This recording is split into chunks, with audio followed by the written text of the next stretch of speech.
Ma'am Roma. Pwede po mag-test. Kasi live stream. Yes, Mike. Sir Don. Yan, naka-live na po tayo sa YouTube. Alive na tayo. Pwede po kami mag-test ng share screen, audio.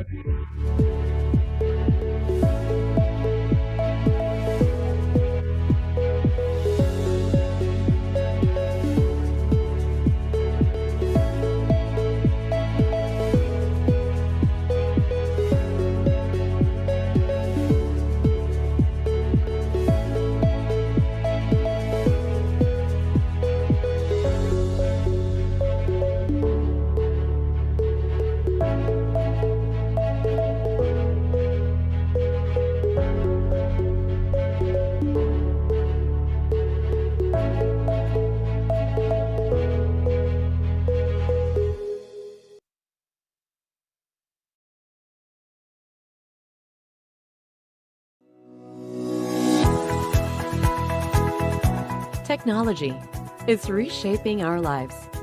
It dramatically changed the way we live, the way we learn, the way we work, and the way we communicate. Technology has tremendous potential to connect us with one another. But there are still people who remain unreached, disconnected, and deprived of digital opportunities. In 2017, only 67 million Filipinos are online. 41% of people in urban areas are connected, and only 22% in rural areas have access to ICT services.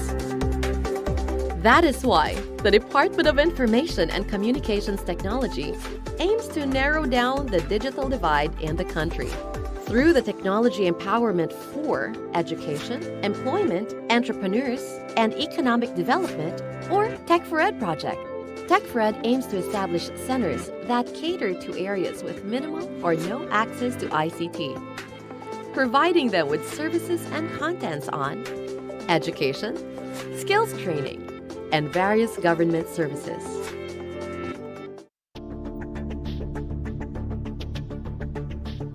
These centers have access to the Tech4ED platform, offering content such as e-EduSkills, delivers e-learning on demand. E-Assist provides modules for skills development. E-Marketplace allows greater market reach for businesses.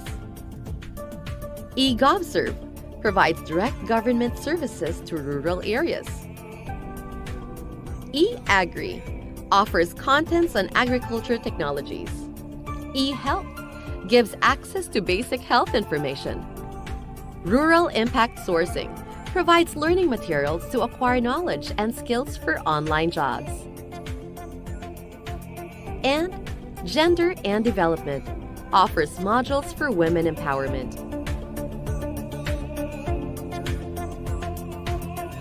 Tech4ED centers serve as hubs that enable skills training and job opportunities.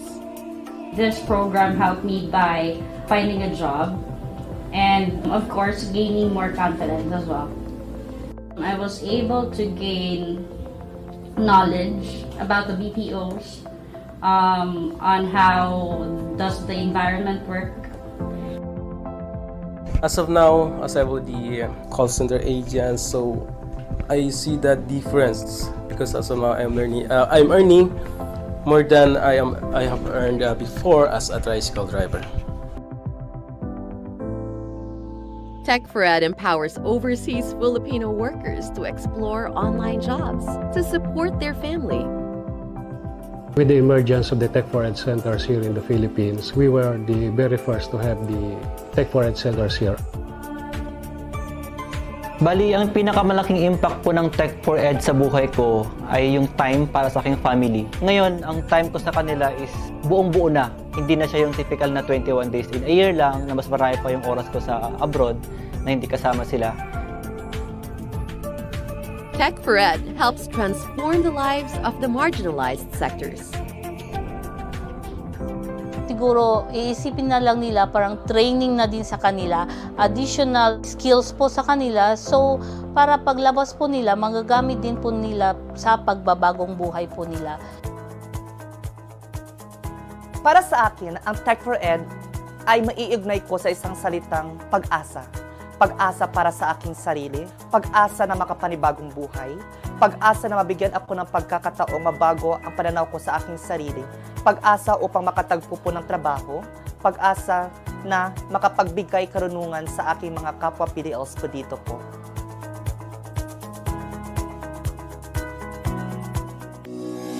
DICT will uphold its mandates to develop plans and programs that ensure universal access to ICT services, infrastructure, and spearhead initiatives for countryside development.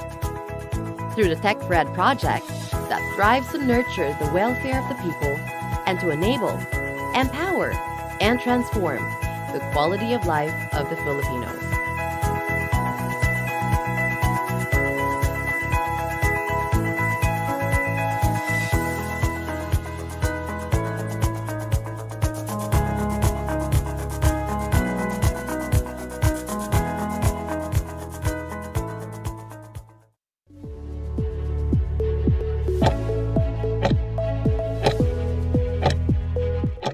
A pleasant day everyone. Thank you for joining us in the Tech4ED Project's free online training today. Before we begin our program, let us have a moment of silence for we will be having the invocation followed by the singing of Philippine National Anthem.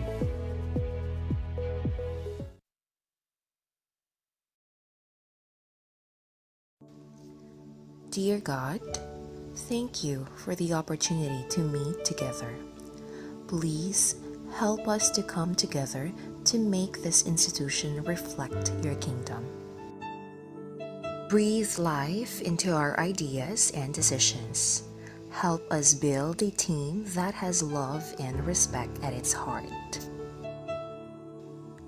Give us the strength to continue working for your kingdom in this time of pandemic. Lord, come give us the inspiration to be the best we can be. May we be a shining example of your goodness and truth within, wherever we are. Inspire our thoughts, discussions, and ideas, and continue to remind us that all that we do here today, all that we accomplish, is for the pursuit of truth for the greater glory of you. We ask these things in your name. Amen.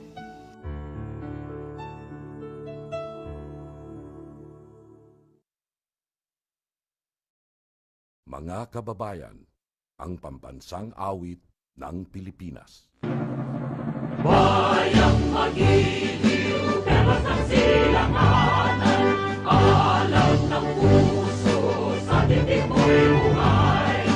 Lupang hinirang, duyan ka ng magiliw, sa manlulupi, di ka masisingil, sa lagat at bundok, sa simoy at sa langit mo bahaw, ay ilang ang tula at awit sa paglayang nilalaan, ang kisap ng watawat mo'y nagumpay na nagiging, ang bituin at harap niya kailan mapagpagdidilim, lupa ng araw ng maraming pagkita, layalangin sa lingkod, aming ligaya naman may mamagin, at lahat ay nagdahil sa'yo.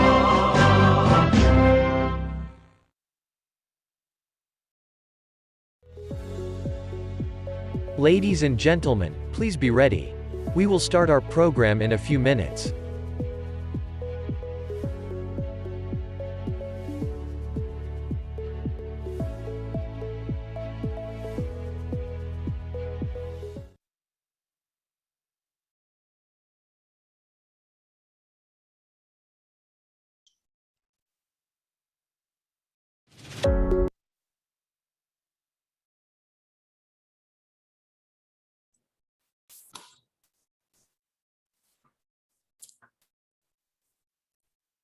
Good afternoon, everyone. Thank you for joining us on today's webinar. I am so glad to see our participants enter the meeting room. Kamusta po tayo? Good afternoon po sa ating participants. So before we officially start our activity, allow me to introduce myself first. I am Cesaina S. De Leon, Project Development Officer from the Department of Information and Communications Technology Region III under the agency's Tech4ED program. Together with me are the following. We have here Ms. Roma Hermenegildo, our Tech4ED Region III focal person, and the rest of the Tech4ED team. We have Mr. Mark Kenneth Janicio, Ms. Irish Ann Santiago, Mr. Carlo Gabriel Abad, and Mr. Don Kinga Lusong. On behalf of the team, we welcome you all to this webinar entitled Effective Internship and Orientation of ICT Proficiency Certification Exam. This webinar is brought to you by the Department of Information and Communications Technology Region III Tech4ED Project, and of course, ICT Literacy Competency and Development Bureau, or ILCDB, in partnership with the Institute of Computer Engineers of the Philippines, Student Edition, or ICPEP.SE, Bulacan State University, Bulacan Bustos Campus Chapter. Again, good afternoon, everyone. Hello to our Zoom participants. We also have our YouTube Live viewers and of course our Facebook Live viewers. Thank you for taking the time to join us on today's activity. So to keep the ball rolling, let me read to you the guidelines and reminders for this webinar. First, turn off your microphone to prevent distractions during discussion. Turn on your camera during the entire training if possible. Ayan. Kung possible naman po, para magkita-kita tayo kahit virtual lang. Leave your questions or clarifications in the chat box or comment box. Our resource speaker will answer it later during the Q&A forum. Do not share your screen or do any annotations. Observe proper decorum and etiquette. This one is so important, so pakinggan po natin ha. Certificates will be given minimum of 2 weeks after the webinar or training. Participants from Zoom, Facebook, or YouTube Live will receive certificates, provided they accomplish the post-evaluation form in the given span of time. So, failure to input the correct email address po will result to the disqualification of your certificates. Please po, double check your email addresses. Please use Gmail or Yahoo Mail only. Also po, we will choose one participant per day to give testimonial for the daily webinar or training. It can be a photo with caption or video recording for 1 to 2 minutes. So later on po, meron pong isa sa mga kasama ko ang magme-message sa inyo para po humingi po ng testimonial, video, or photo. All right. So to formally welcome us to the webinar, may I call on our very own hardworking DICT Region III, the Regional Director, Engineer Reynaldo TC. A virtual round of applause, please. Good afternoon, everyone. In the Department of Information and Communication Technology, Region III, and our partners, Bulacan State University, Bustos Campus, and the ICPEP Bustos Chapter, we wish to welcome all of you in our webinar on effective internship and orientation of ICT Proficiency Certification Examination. The DICT Region III is very much thankful to our partners for helping us organize this webinar. This webinar will help our students, especially graduating students, to have a clear understanding and views on how to get and be an effective interns in the ICT industry. At the same time, orient our graduating students of the other options available for them to be a civil servant and a civil service eligible. Many ICT students, as well as ICT professionals, are unaware that the ICT is also offering a civil service eligibility to our ICT Proficiency Certification Examination. Once you complete and pass our ICT Proficiency Examination, you can convert your proficiency certificates to a civil service eligible and be a qualified civil servant. We hope that after this webinar, our graduating students, participants, will have a clear understanding on how to apply and take the ICT Proficiency Certification Examination. Again, thank you very much to partners, Bulacan State University, Bustos Campus, and ICPEP, Bustos Chapter, led by its advisor, Engineer Wendy Olerio, and their president, Engineer Allen Caudario, and of course, our resource person, Engineer Joann Cortez, Mr. Reymark De Castro, and Ms. Ofelia Boral, and our vocals from the TechforEd team, Ms. Roma Hermihildo, for making this webinar possible. Thank you and keep safe and healthy, everyone. Thank you so much, Sir Ray, for welcoming us on today's activity. So to deliver a special message, may I call on Engineer Wendy Olerio, Advisor of the ICPEP.SE Bulso Bustos Campus. Thank you very much to our moderator for this activity. To the hardworking Regional Director of the ICT Region III, Engineer Reynaldo C., and also to Ms. Roma V.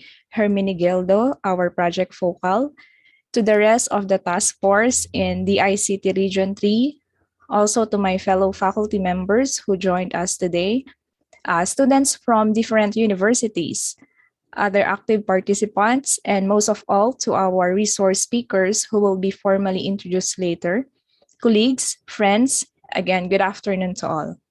First of all, in behalf of Computer Engineering Department in Bulso Bustos Campus, we would like to thank the ICT Region III Tech4ED Project and our resource speakers for taking time out from your busy schedule and coordination to make this webinar entitled Effective Internship and Orientation of ICT Proficiency Certification Examination possible. Internships are crucial for students. It's one of the primary ways for us to make connections that will help land our first job out of college. So the pandemic left students scrambling, trying to salvage an internship opportunity or find another route to their first job. So this is an important matter to discuss, especially because we are still in the midst of pandemic. Because of the restricted measures during the pandemic, students and interns had a difficult time getting a company to conduct their internship. However, our universities continue to look for ways for interns to engage and learn throughout their internship. Furthermore, because there is no board exam for computer engineering, our graduates are eager to obtain ICT proficiency certifications. Since some certification exams are not taught in the classroom, it is essential that we have another venue to discuss this matter, such as this webinar. That's why we in Bulso Bustos Campus are thrilled to have you and coordinate with you in conducting this activity. The task force of the DICT Region III Tech4ED Project and our resource speakers' wise words and expertise will help magnify our cause in the best possible way. To our participants, please pay careful attention to our speakers because I am confident that every sentence they mention will benefit you much in your career in the future. I am very positive that this webinar will be a huge success. Kudos to our participants, Tech4ED Project, the ICT Region III, and to our resource speakers. Maraming salamat po. Thank you so much, ma'am. I agree that the topics which we are about to discuss this afternoon are very timely for our students. So yeah, for another special message, may I call on the president of the ICPEP.SE Bulso Bustos Campus, Mr. Allen Caudario. A round of applause, please. Hello po everyone. Welcome po sa ating webinar for today. And dun po, as mentioned po ng aming advisor, nagpapasalamat po kami sa lahat po ng naging instrumental po para po matuloy ang webinar na ito, especially po sa ating focal person, kay Ma'am Roma po. Thank you po, kahit po mga last minute na po yung mga inaayos nating documents, tinutulungan niyo pa rin po kami. And sa everyone po, yung mga estudyante na nandito po, salamat sa pag-participate. Sana yung webinar na ito ay makatulong sa inyo para para yung internship nyo ay masulit nyo. Yun lang po. Maraming salamat po. Sana po makinig tayong lahat. Thank you. Thank you so much, Sir Allen. So I know excited na ang ating participants para sa ating webinar for today. This webinar is really perfect for us to understand what internship is and how our students can be successful interns because it is an important leverage. This experience is an important leverage in the future. So our dear participants, we are very lucky to have 3 resource speakers gracing our activity. So to introduce our first resource speaker, may I call on the DICT Region III Tech4ED Project Focal, Ms. Roma V. Herminihildo. Good afternoon, ma'am. Hello everyone, good afternoon. Thank you, Ma'am Ses. Yan. So hello to our participants from Zoom and YouTube Live, to Bulso Bustos Campus and the Computer Engineering Department, and the ICP Bulso Bustos chapter, our partners for today's webinar. Okay, so let me introduce our speaker for today, our first speaker. So she took up her undergraduate degree of Bachelor of Science in Industrial Engineering at San Sebastian College, Recoletos, de Cavite, and obtained her master's degree in engineering, majored in IE at the Adamson University. With 5 years professional experience in various manufacturing industries like ceramic tiles, dressings, sheet metal fabrication, and PCB manufacturing, along with 7 years teaching experience under the College of Engineering at SSCR De Cavite and UPHS Dalta Molino campus, and currently the Training Specialist II, and was designated as the Project Focal under ICT Literacy Competency Development Bureau, or ILCDB. Everyone, let's give a virtual clap as we welcome our resource speaker, Engineer Joann Cortez. Hello, Ma'am Jo. Hello, Ma'am Roma. Thank you so much for the introduction. Ayun, audible naman ako. Okay, good afternoon to all our participants. So most especially to our dear students, sila po talaga yung main beneficiary ng ating webinar today. So our topic is about internship orientation and guide. So let me share my presentation first.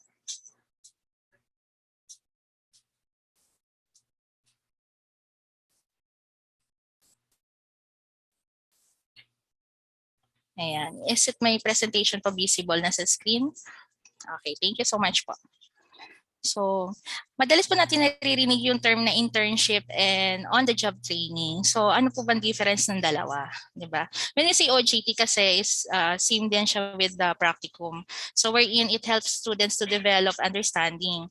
So, while internship naman, it helps the student to help them understand how to implement that understanding in the real world. Para medyo, parang medyo nakaka-confuse yung term, di ba? Again, no, when we say OJT or practicum, it helps the student to develop the understanding, while internship naman helps them or the students understand how to implement that understanding in the real world.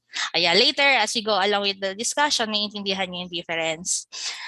So, pero magpo-focus naman tayo sa internship and parehas naman din siya with the OJT. No? Sa atin dito sa Pilipinas kasi, parang mix up naman po yung internship and OJT.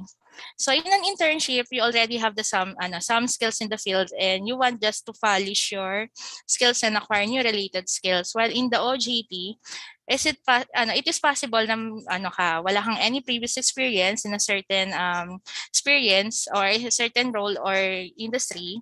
So it is a practical approach to acquire new competencies and skills. Yan. Kasi yung OJT, pwede din siyang gamitin sa mga employees na newly hired. Ayan, di ba meron tayong mga tinatawag na management trainees. Ayan, nag-undergo sila ng OJT.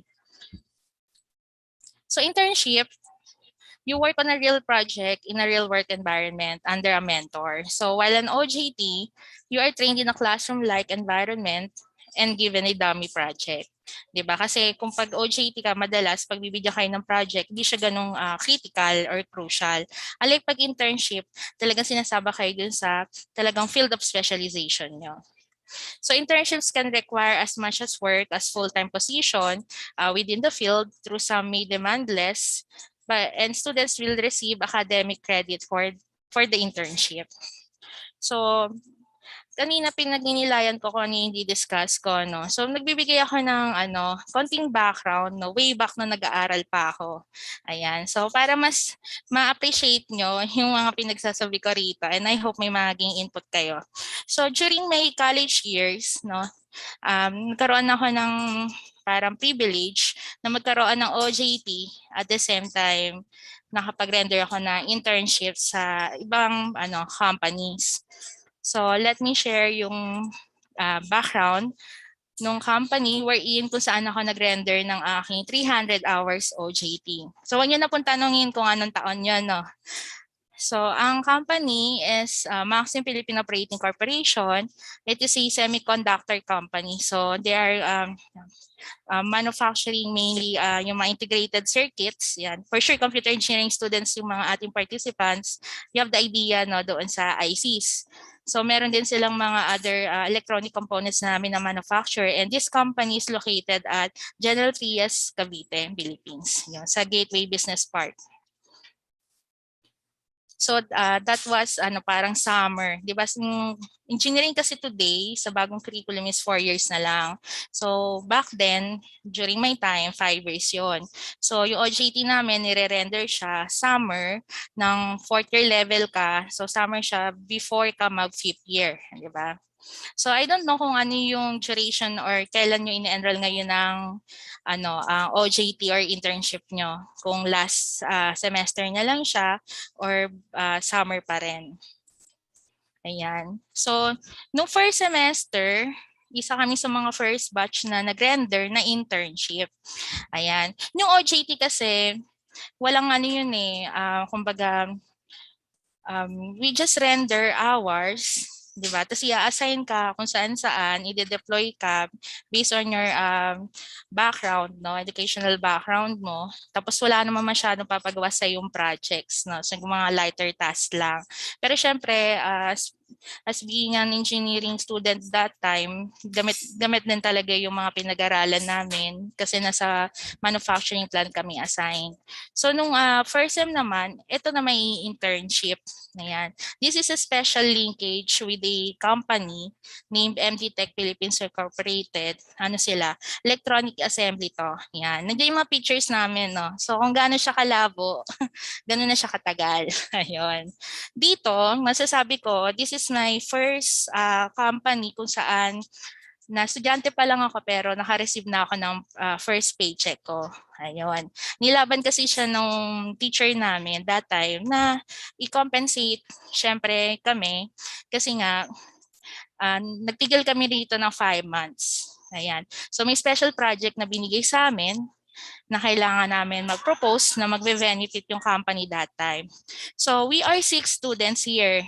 3 kami industrial engineering students, tapos we are working closely together with other ECEs, 3 ECE students. Yan, makikita nyo dun sa top right. Yan, kasi sa screen ko na sa top right picture, yung mga nakaputi kami yan, mga estudyante. Yung mga naka-blue, yan yung mga technical engineer sa plantang yan. So sila yung mga nag-guide sa amin, sila yung mga mentors namin. But entire throughout the process, sa amin magmumula yung proposals and kami yung mag-generate talaga ng ideas.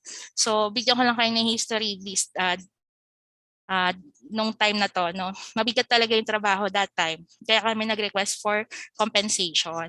Yung amount namin is hindi siya katumbas ng sahod ng isang empleyado talaga or isang engineer kasi nga hindi pa kami graduate. Parang 75% of the minimum lang ng provincial rate that year ang binigay sa amin. Ayun. Again, wag niyo natanong ko anong taon yon. So, way back before, ang history kasi kaya kami kinuha dahil tataas ang demand for plasma TV. Di ba ngayon LED na? So, na-assign kami sa linya sa surface mount technology. They are producing or they are assembling PCB, printed circuit boards, na gagamitin for a plasma TV ng isang Japanese model or Japanese brand na TV. Kasi magkakaroon nun ng World Cup noon. So, dadami yung demand, kailangan maging smooth yung kanilang production. So, yun yung objective namin, magkaroon ng line balancing. So, yung mga ECE students, dun sila sa back-end process naman na assigned that time. So, our proposal is presented sa company. Ayan, makikita niyo sa bottom part images, may mga Japanese dyan, pati yung college namin, nandiyan yung college dean namin and mga teachers namin. Doon kami nag-present ng mga projects namin, and yung project namin is talagang in-implement. Ayun. So right after, dahil successful yung nag-i-internship namin, nagkaroon na ng second, third hanggang fourth batches noon. And in this experience, ang kapalit naman nito is meron kaming academic credit. Ayan. Yun yung kagandahan kasi ng internship eh. Magkakaroon kayo ng academic credit wherein that time pala, instead of having our project feasibility study, exempted namin doon. So automatically, 1 na yung grade namin doon. And for our subjects nung that SEM, special classes kami. So we are rendering our classes in the evening. Kasi nga, pag sa morning, para kaming empleyado. Ayun. So kapag late ka rin, during our internship, may deduction din syempre doon sa aming salary. So yun. So nung nag-masteral naman ako, meron din ako internship experience. Wherein dito naman is, kailangan ko siya para sa aking project paper noon, or yung thesis na tinatawag. Project paper kasi sa aking degree. So I've rendered my internship experience naman sa OMI Sheet Metal Works Incorporated, isa siyang sheet metal fabrication plant. Ayun. So syempre, kaya ko siya binigyan, nag-cite muna ako ng examples kasi I wanted you to know na yung i-discuss ko is talagang parang sabihin na natin, pinagdaanan ko rin naman talaga. So I hope may makuha kayong input sa mga i-shares ko sa inyo mga suggestions or guides yan para sa inyong magiging journey sa inyong internship. So let's proceed with our topic. So, yung topic natin is design to help you prepare for your internship so you can make the most of your experience. So, after this webinar, you'll have an understanding of the following topics. So, what is an internship intended for? And then, ano yung mga checklist naman before your internship starts? And included na dun yung appropriate attire and etiquettes, and your checklist during your first day on the job, and how to end your internship program. So again, ang dami kong diniscuss kanina during the parang introduction regarding sa internship. So what is an internship? So we define an internship as a paid or unpaid position taken for the purpose of exploring a given career field or preparing for future studies or employment. So tulad nga ng experience ko nung college ako, we are being paid. Ayan. Pero hindi lahat ng companies ay nagko-compensate. Depende yon. So depending sa agreement din ng both parties and the purpose ng internship program nyo. So your performance as a student during the internship will reflect your potential to future employers and impact future prospects. So take the experience seriously once ma-accept kayo ng company, lalo yung prospect company or ideal company nyo. And ultimately, the success of the internship is up to you. Right.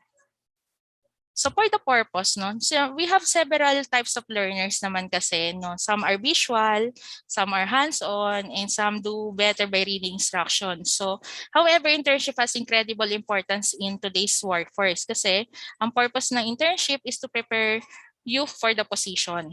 Ayan. So kayo most of our students here are computer engineering students, di ba? So the instruction and hands-on practice you complete as part of the training can help you develop the skills, competencies, and knowledge you need to carry out your role at the company or organization. So when internship is complete, no, once matapos niya siya, parang we assume, no, that everyone assume that you should be able to perform most of all your tasks without supervision. So kayang-kaya nyo na, pwede na kayong sumabak, no, for the talagang trabaho na. Kaya most of the internship programs or sabihin na natin OJT ay parang nire-recommend na at the end of the school year, academic year. 'Di ba? Merong iba sa last semester na. 'Di ba? In preparation na for a job. Ayan. So ano ba yung benefits, 'di ba, ng internship program? Hindi lang yung trip ng CHED or na school nyo na magkaroon ng internship or OJT, no, sa kanilang curriculum. No? So again, no, here are some of the most compelling benefits for an intern. Number one, no, paid training. So may nakalagay disclaimer dyan na may vary on agreement of both parties. So depende po yun. Some companies, di naman po talaga nagbibigay ng budget or allowance na tinatawag para sa mga interns nila. So companies can offer compensation for your time and work as you acquire the necessary skills. Yung time ko naman, kaya kami nag-request for a certain compensation kasi nga, parang nakatipid sila sa amin instead of hiring an consultant or talagang technical people. Kaming estudyante, yung ginamit nila kasi they knew na marami syempre mga latest trends na naituro na sa amin, 'di ba? So parang they wanted naman na kumuha ng outsiders para makita kung ano ba talaga yung mga problems din na hindi na masyadong visible sa mga nandoon na, no, sa within their organization. Kasi pag tagalabas ka, marami kayong nakikitang mali, 'di ba, sa isang organization. Pag nasa loob na kayo, hindi niyo na masyadong nakikita yung mga things for improvement kahit yung maliliit na details. So next benefit is the skills development. So many new employees often find worksite training to be more engaging, which can increase their interest in learning. So as a new employee or an intern, you may also become invested in your new role as you develop your new skills that will challenge you. Ayan, pag nasa internship program kayo, di ba, sometimes mag-isa lang kayo. 'Di ba? Wala kayong kasamang classmate, 'di ba? You will find some skills na hindi niyo akalain na meron pala kayo na kaya niyo pala kahit mag-isa kayo. Next is to improve retention. So interns are most likely to retain information they'll learn while in hands-on setting, which is true naman, 'di ba? Kasi you will learn by doing, 'di ba? Kung ano yung natutunan nyo. Mahirap yung 'di ba, parang sa school, hindi nyo ma-appreciate kapag nakikinig lang kayo sa teachers nyo. Pero kapag may pag may counterpart na laboratory yan, 'di ba? Or practical activities, ayan, mas ma-appreciate nyo yung topic na naituro sa inyo. So as an OJT or intern, you can contribute to improve the job performance and satisfaction since engaged training can make you more likely to feel confident and competent at work. Next is team atmosphere. So this type of training will put you in close contact with your peers and supervisors right from the start. So you will get to know your coworkers and get a better sense of the work culture by working directly with the team. Ayan. So pag OJT naman kayo or intern kayo, you will be treated na as parang part of the company na. No, meron akong nung time na yon, sino sir and ma'am na kami kahit OJT pa lang. So you will feel that parang may respeto, 'di ba? Kahit estudyante pa lang kayo sa isang company. Once na ma-engage kayo sa isang organization, ayan, nagiging part na kayo talaga nila. So let's next naman, medyo mabilis po ba ang aking discussion? Siguro I think sapat lang po, no? Ayan. So, ito na yung ating checklist before the internship. So, ito yung mga things na dapat nating alamin, di ba, before the internship. Kindly research the organization, yung ideal companies nyo. Ayan. Check nyo kung sino yung mga key players, ano yung latest news in the organization. Huwag yung apply lang na apply or submit lang submit kayo ng mga CV or resume nyo. 'Di ba? Siyempre, kung ano yung objective nyo 'Di ba? Ano yung parang parang fino-force niyo sa sarili niyo kung saan kayo magwo-work or anong type of industry ang gusto niyong puntahan, yun yung organization na applyan niyo for the internship. So about appropriate attire for the office, ayan, kung sakaling may nakausap na kayo, for example, may nag-reply or response doon sa inyong mga inquiry, 'di ba? Kung nag-a-accept sila ng interns or OJT. And confirm kung sino, who, when and where you should meet on your first day. Ayun. Kasi baka mamaya kayo, talagang formal attire.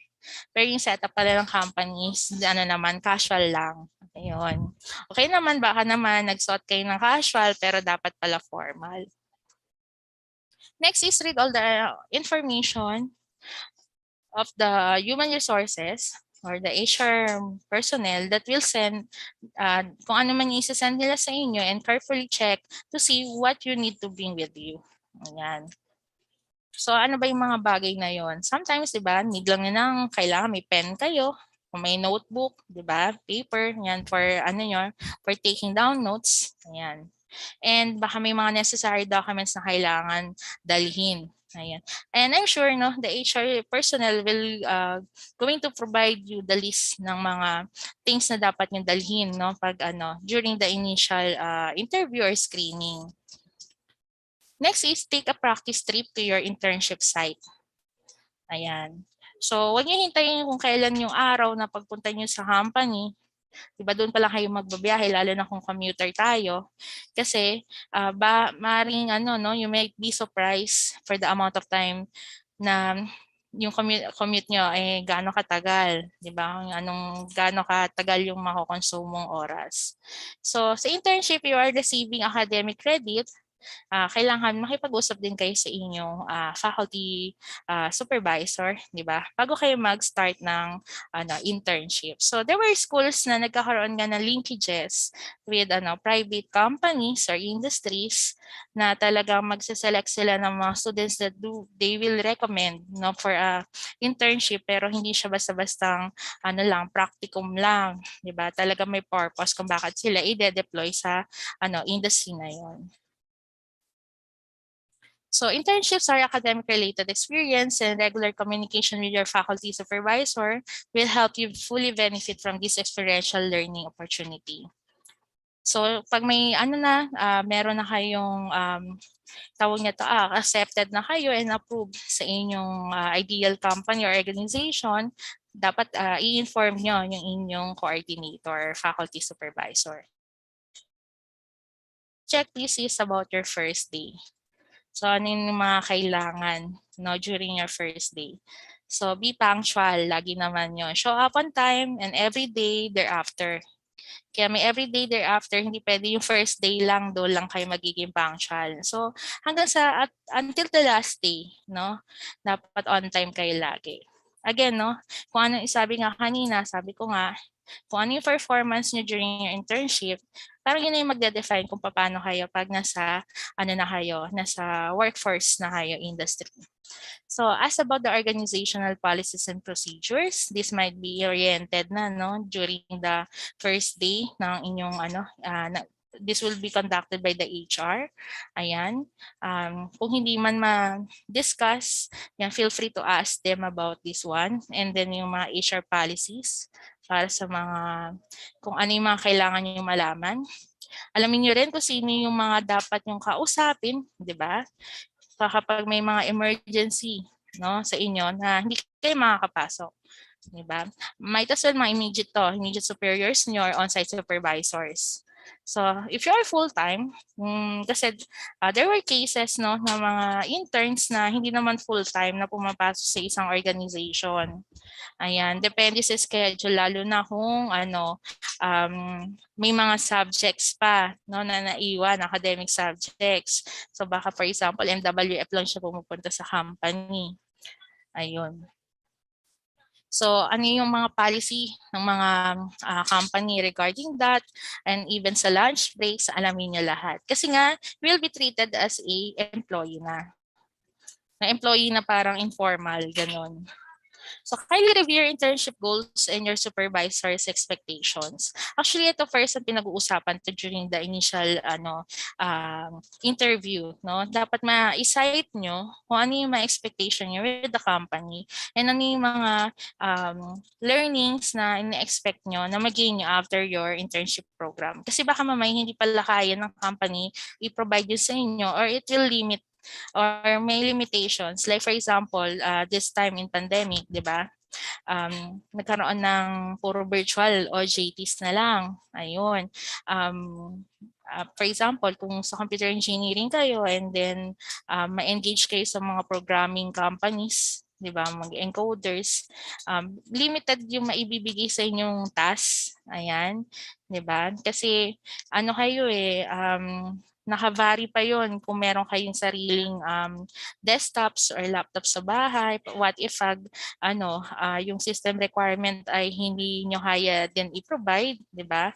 Ano yung may papagawa sa inyo ng company? Baka mamaya nasa documentations na lang kayo, di ba? More on clerical jobs.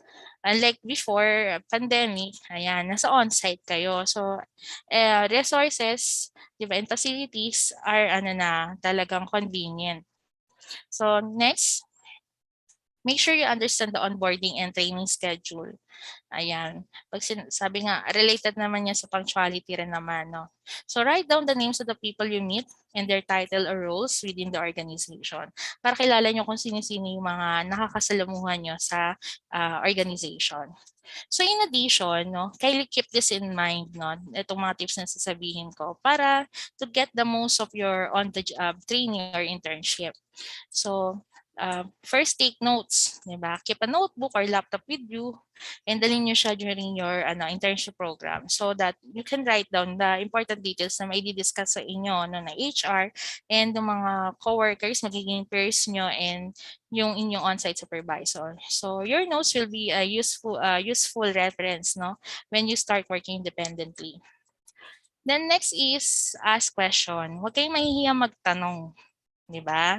Ano ba yung may kasabihan nyo regarding sa nakalimutan ko na yung babalikan ko kayo dito. Parang diba, you don't know. Parang hindi mo malalaman ng isang bagay pag hindi mo tinanong. Ayan. So request for clarifications kung may mga, diba, may mga things na na-confuse sa inyo on any element of your job training. Yan. So it may help you to write down questions. So as you think of them, so you can get answers at the end of the training session or during sa deliverables niyo ng task. Ayun.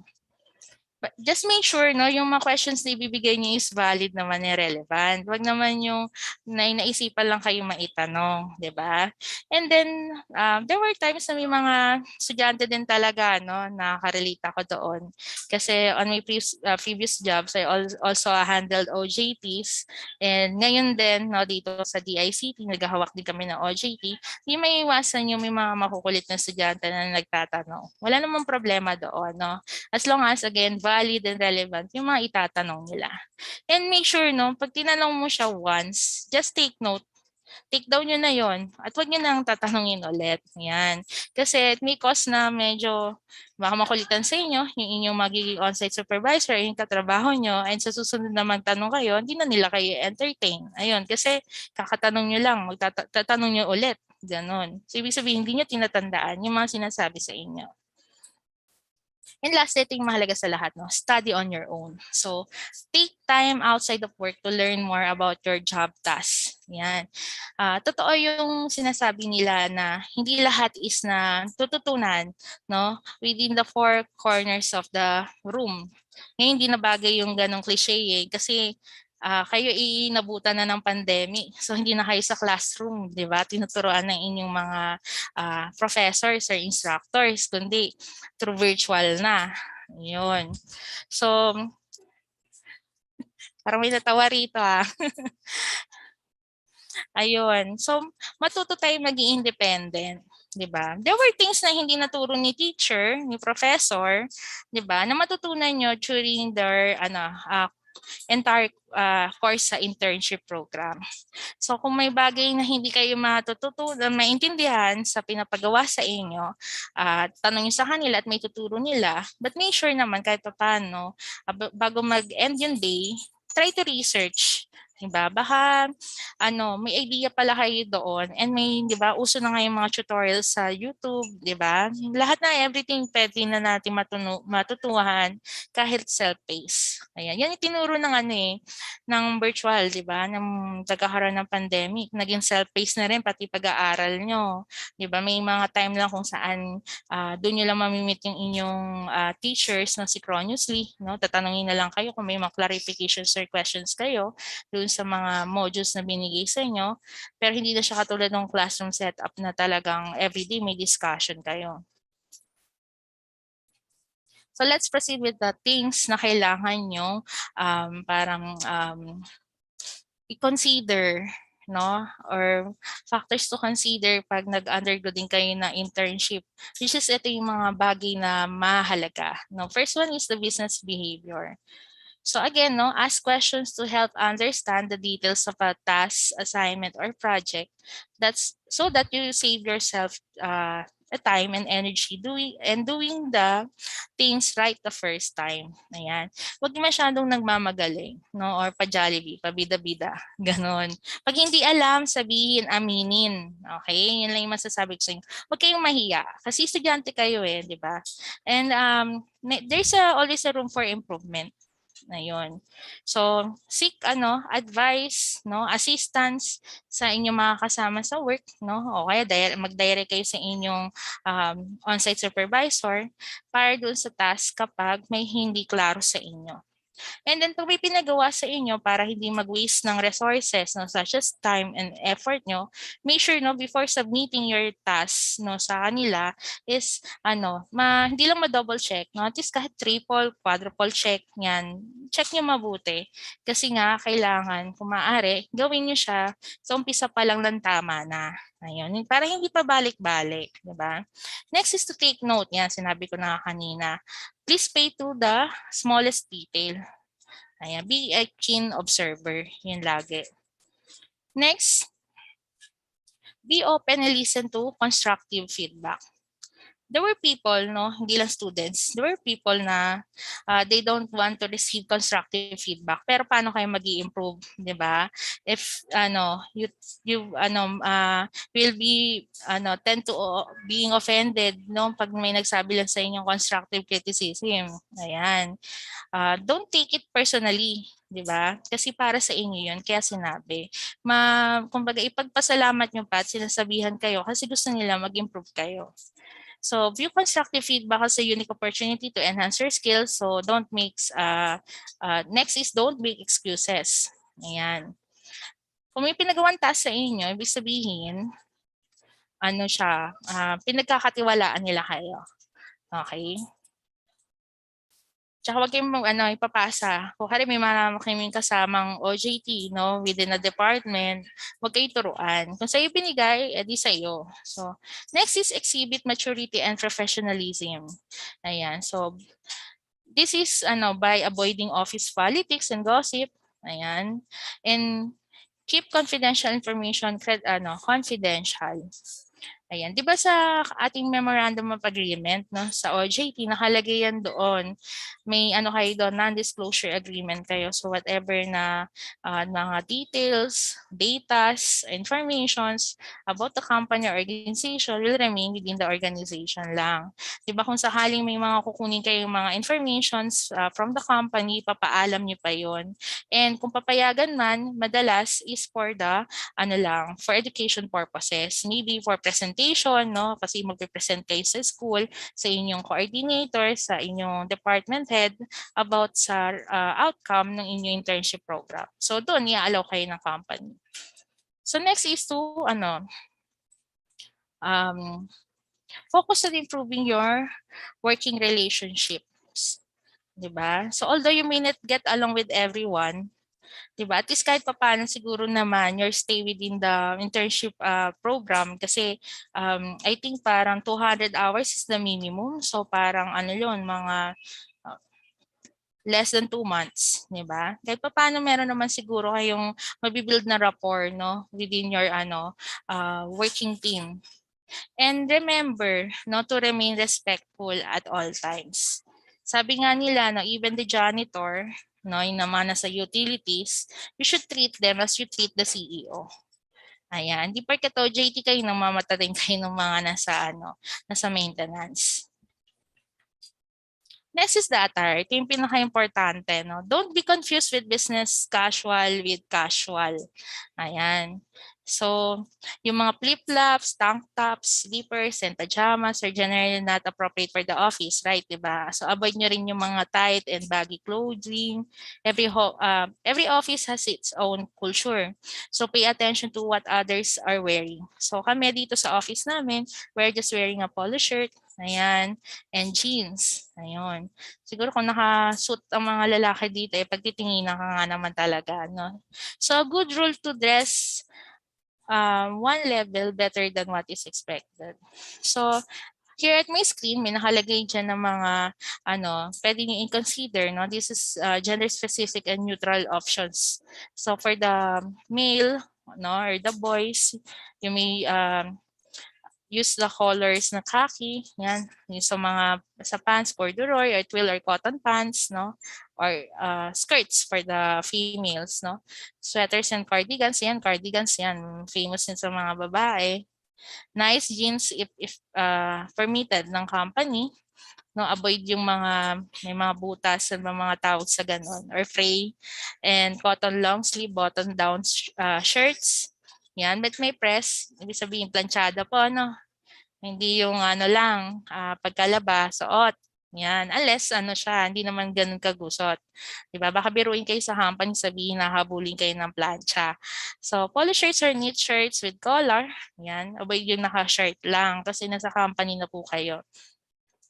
So, you may also wear, no, for the females, tailored blouses in cotton, silk, or blends, no. For the boys, suit jacket, solid or pattern. Yan, tie, pwede yan, necktie, optional yan, no? And closed-toe loafers, boots, flats, and pumps. So again, sabi ko nga, huwag magsuot ng mga flip-flops. Ayan, so I'm going also to share another screen wherein may example. Ayan, this is parang makikita nyo rito. On my screen kasi, no, I'm facing sa aking presentation, nasa left side ko yung business casual, no? Din yung another half naman is yung professional or business attire, no? Example. So we have female and a male rito model. Ayan. So kitang-kita diyan. So sa gilid makikita natin yung tips to dress to impress, no? So ito yung mga pwede nyo gamitin. Actually, itong mga sinasabi kong attire, pwede nyo siya din maging guide, lalo na pag magkakaroon tayo ng mga defense na, no? Kasi may mga thesis kayo or capstone na tinatawag, no? As a final requirement, no, sa inyong degree. So, ganyan din yung mga sinusuot po natin, di ba? During the presentation. So, when you are in doubt, no, dress conservatively. So, yung suit and ties for males will suffice in most situations, no? Madalas yan. Alam ko yung students pa nagde-defense sila naka long sleeve, no? Tsaka naka-tie. Ngayon. Yung suit naman or yung coat, minsan optional naman siya. So, make sure your outfit is wrinkle-free. So, stick with solid colors and tighter woven fabrics or simple patterns. Huwag yung masyadong yung patterns, no? Parang naging eyesore na, no? Make it simple. So, accessories should be kept simple, basic pumps, modest jewelry, and light makeup and light perfume. Yun lang ang ating gamitin. So, wear a belt and a watch. Ayan. Sa mga boys pala, no, kung maaari, dapat naka-tuck-in tayo at kita yung belt. Okay? Number 7, be sure your hair is neatly trimmed or groomed. So, avoid yung messy look or yung tinatawag natin just woke up like this, ha? So, sa mga babae, Avoid fidgeting. Kung ayaw nyo yung mahilig sa inyo yung lagay ng buhok sa tenga, pusurin na lang, di ba? Para clean look tignan. So shirts with lettering or graphics should not be worn. Next is check your outfit for missing buttons, slits, or crook tie. And lastly, sa mga babae, kapag you are wearing a skirt, it should not be shorter than the tips of your middle fingers or mas magandang just above the knee na lang for a good measure. Ayan. Para hindi naman masyadong manang pag below the knee, no, pag nag-skirt. Ayan. So, this dress is not appropriate only for the internship programs. Pwede siya gamitin nga pag as your guide kapag magkakaroon na kayo ng panel defense, no, during your thesis. Ayan. And also kapag maghahanap na kayo ng trabaho. Remember, sabi nga nila, no, although may kasabihan na, do not, don't judge the book by its cover. Pero pag naghanap kayo ng trabaho, what you are wearing will define you, di ba? Sabi nga nila parang kung paano kayo manamit,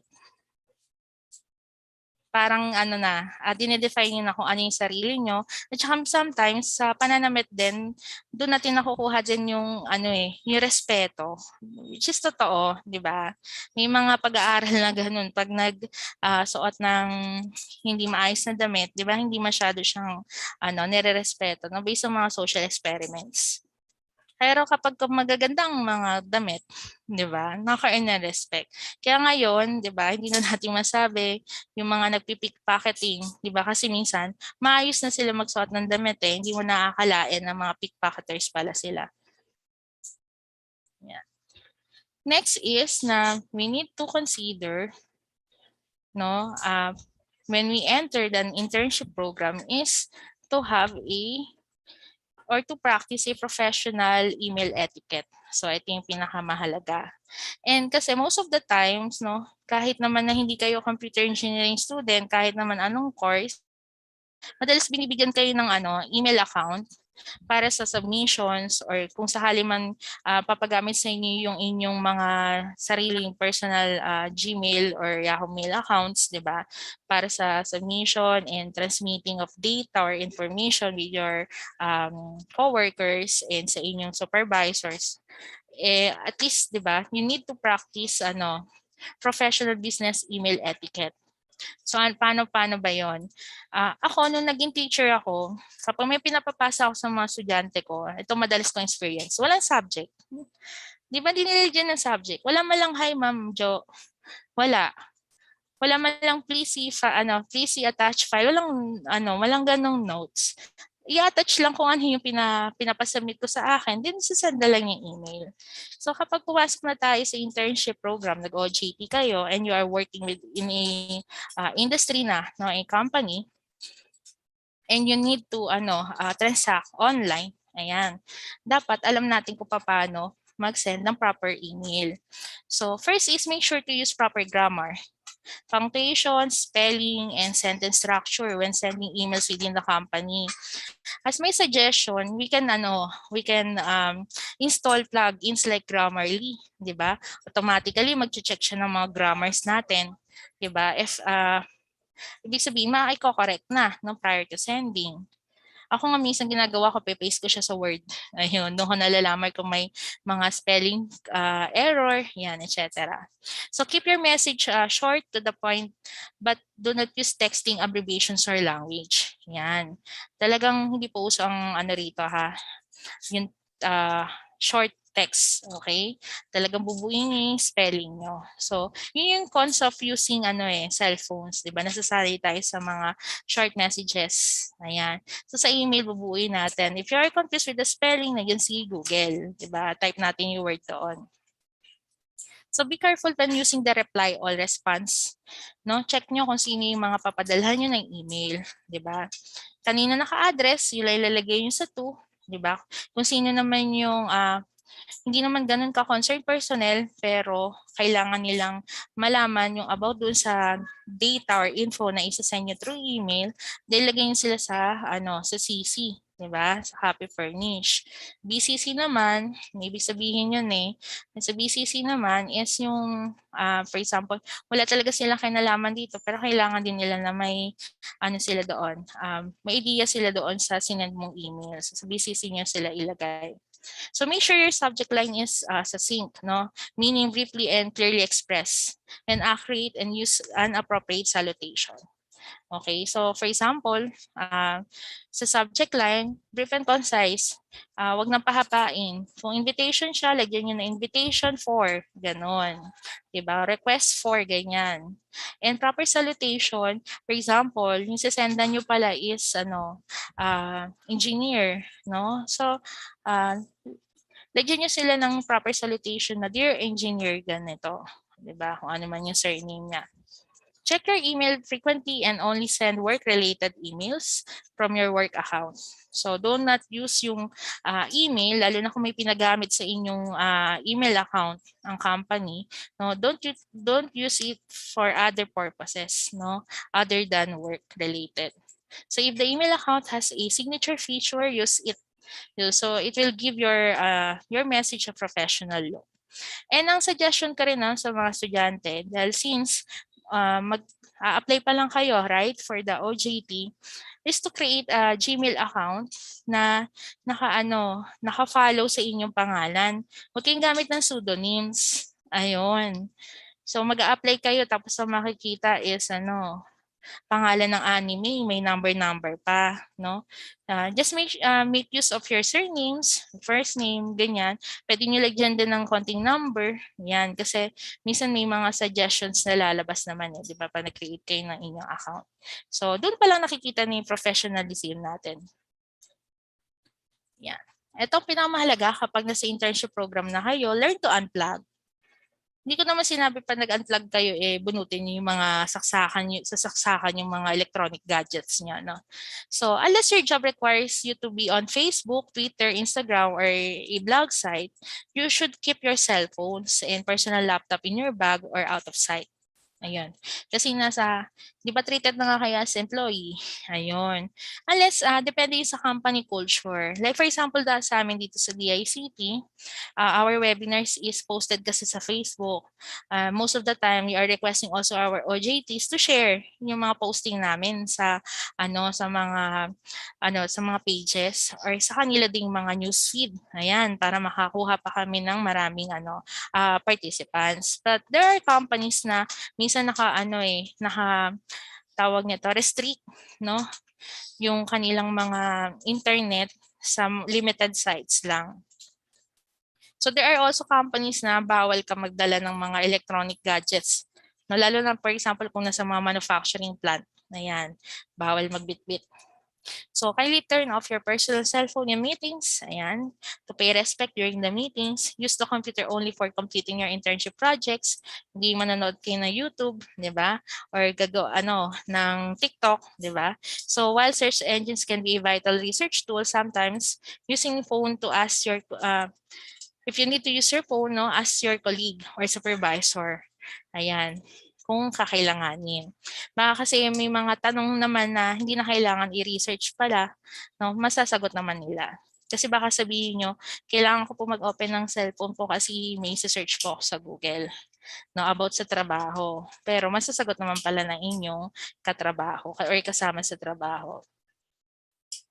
So unplugging also will help you to focus on your tasks. Diba? Kasi syempre, lang kayo, may certain period lang kayo na i-stay sa company. Diba? And then baka may project na ibibigay sa inyo. So kung maraming distraction sa inyo, paano nyo siya matatapos? Ayan. So how are you going to maximize your internship naman? Yan, ito lang yung dapat natin tandaan. First is build networks. So take advantage of networking opportunities such as company meetings, trainings, or other extracurricular activities. So kindly introduce yourself sa mga ibang mga kasama nyo sa company, no, in the office, and make an effort to get to know something about each of them. So learn about the big picture. So paano ba yung inyong department? Anong role or project fit within the big picture of the organization success? Alamin nyo siya, di ba? Para naiintindihan nyo kung ano yung nature of business, then bakit kayo nandyan sa department na yan, ano bang nila purpose ng department na yan, kung saan ka na-assign. And lastly is be proactive. No? If you have free time, ask for projects or tasks that you can do that will make a difference. And ayun, laging smile and be friendly to everyone. Next is mag-discuss ako ng steps. Yeah, steps to gain all you can from an internship. So internship is about gaining experience and contacts that will help you in your future career. Ayan, na-mention na yan ni Ma'am kanina, our engineer from the College of Computer Engineering Department. Ayan, di ba? Kasi having internship program will help your harness your future career goals. So next, dahil ito ay 10 steps, yan, mamadaliin ko na lang po siya. So these 10 steps, ito yung how will you going to learn and grow from your internship program. The first one is to set clear goals for the internship. So in any job, it's essential to know what's expected of you, and your internship won't be any different. So by setting specific goals with your employer or your company, you'll gain structure and meeting for your internship while also avoiding unnecessary frustration or conflict. So on my screen, makikita niyo dyan yung mga example ng goals and expectations that you wanted to discuss or you may want to discuss sa organization, yan, or the company.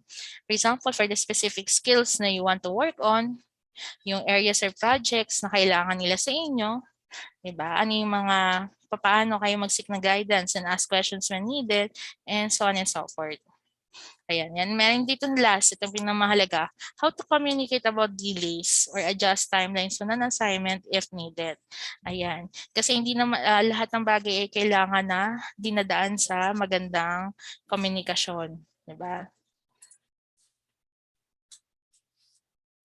So next is always follow through. So whenever you are assigned or agree to complete a task, always follow through. No, if you feel you can deliver on your promises, communicate that to your supervisor immediately. Hindi yung hintayin niyo pa kung kailan talaga mag-final deadline, doon lang kayo magsasabi na, ma'am, sir, hindi po kayang tapusin. Diba? So explain why and what your next steps will be. So learn how to prioritize and delegate shared responsibilities can help avoid situations where you may under-deliver. So over time, by completing your assigned and accepted tasks, you will steadily gain a reputation for being dependable.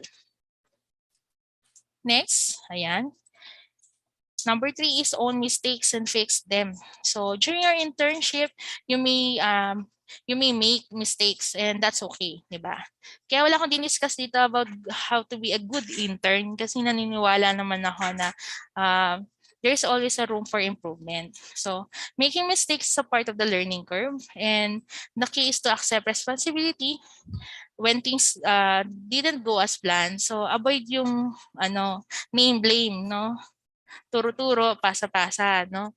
Nagkaroon ng pagkakamali. Kung ikaw nagkamali, aminin mo. Ayun, basta ang akin lang is charge to experience, di ba? Wala namang perfectong tao eh. And pag nagkamali kasi kayo, doon kayo natututo. Tama. So taking ownership and articulating possible solutions will result in faster resolution and enable others to see you as a leader.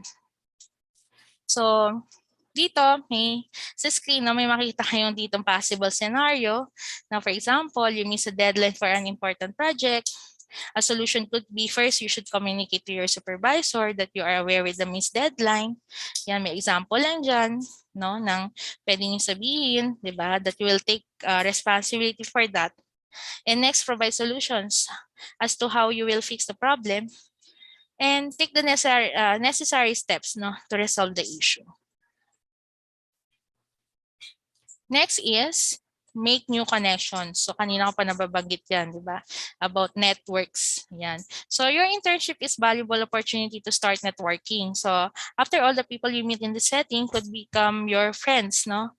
And professional contacts and possible mentors for years to come or in the future. So striking up a conversation with strangers isn't easy for everyone kasi meron nga mga estudyanteng mga nahihiya, no, or mga introverted.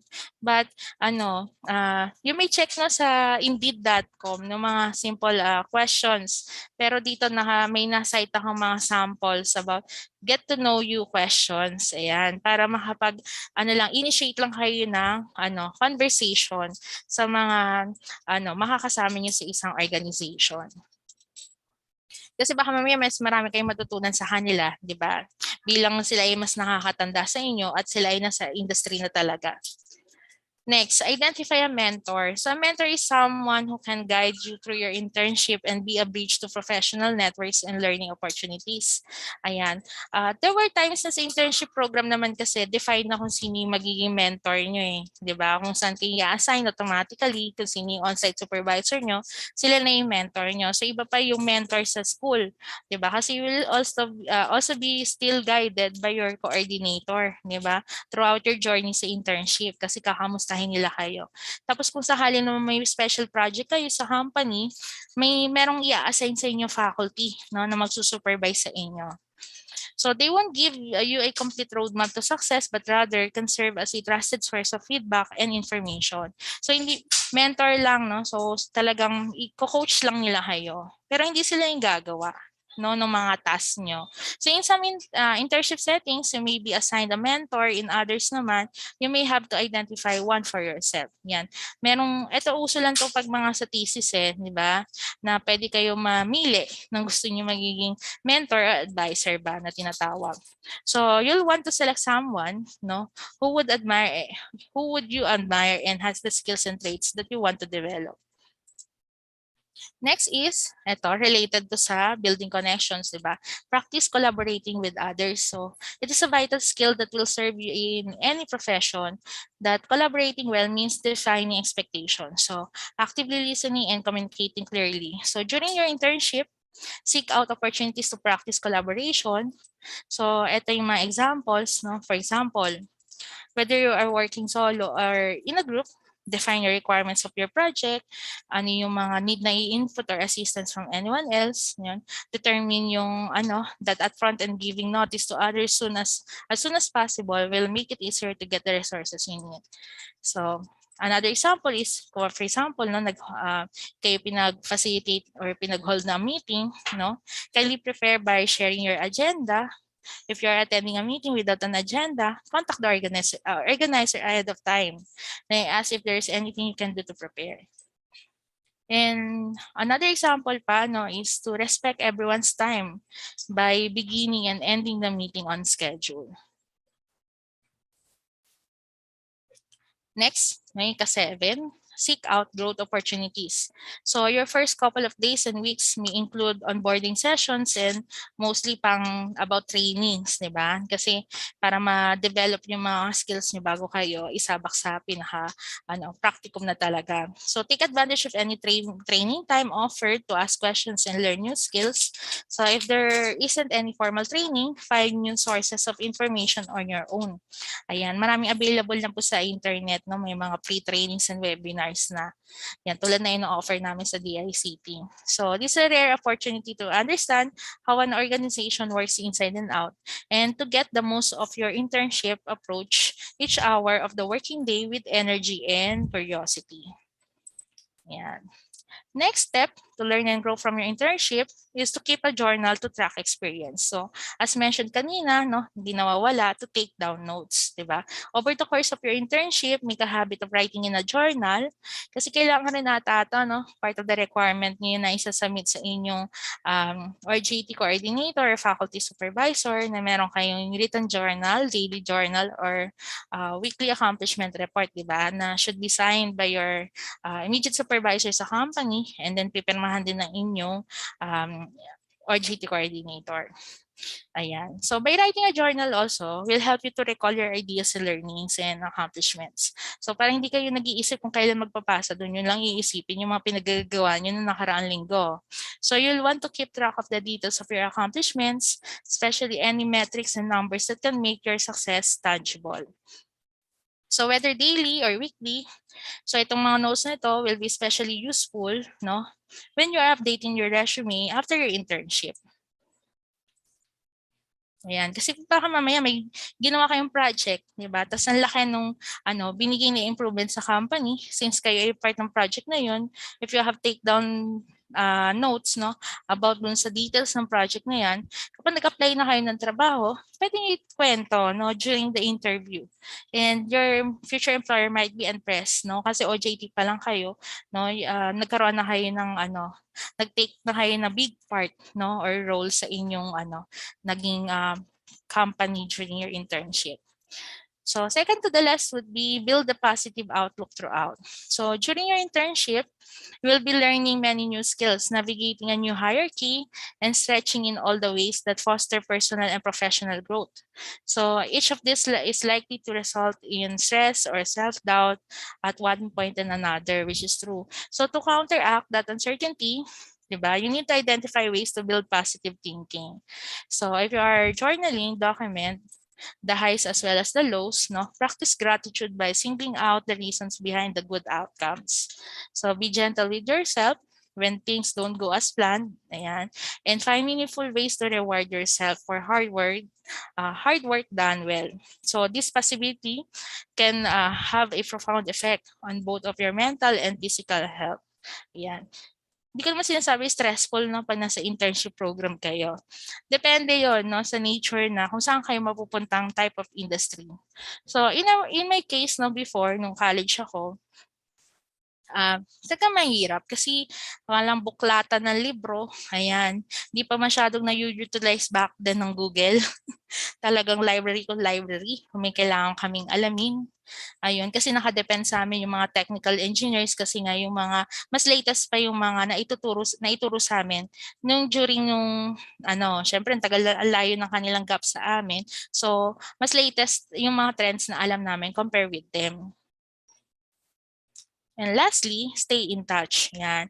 Not every internship will result in a job offer right away. So don't assume na i-absorb kayo ng company.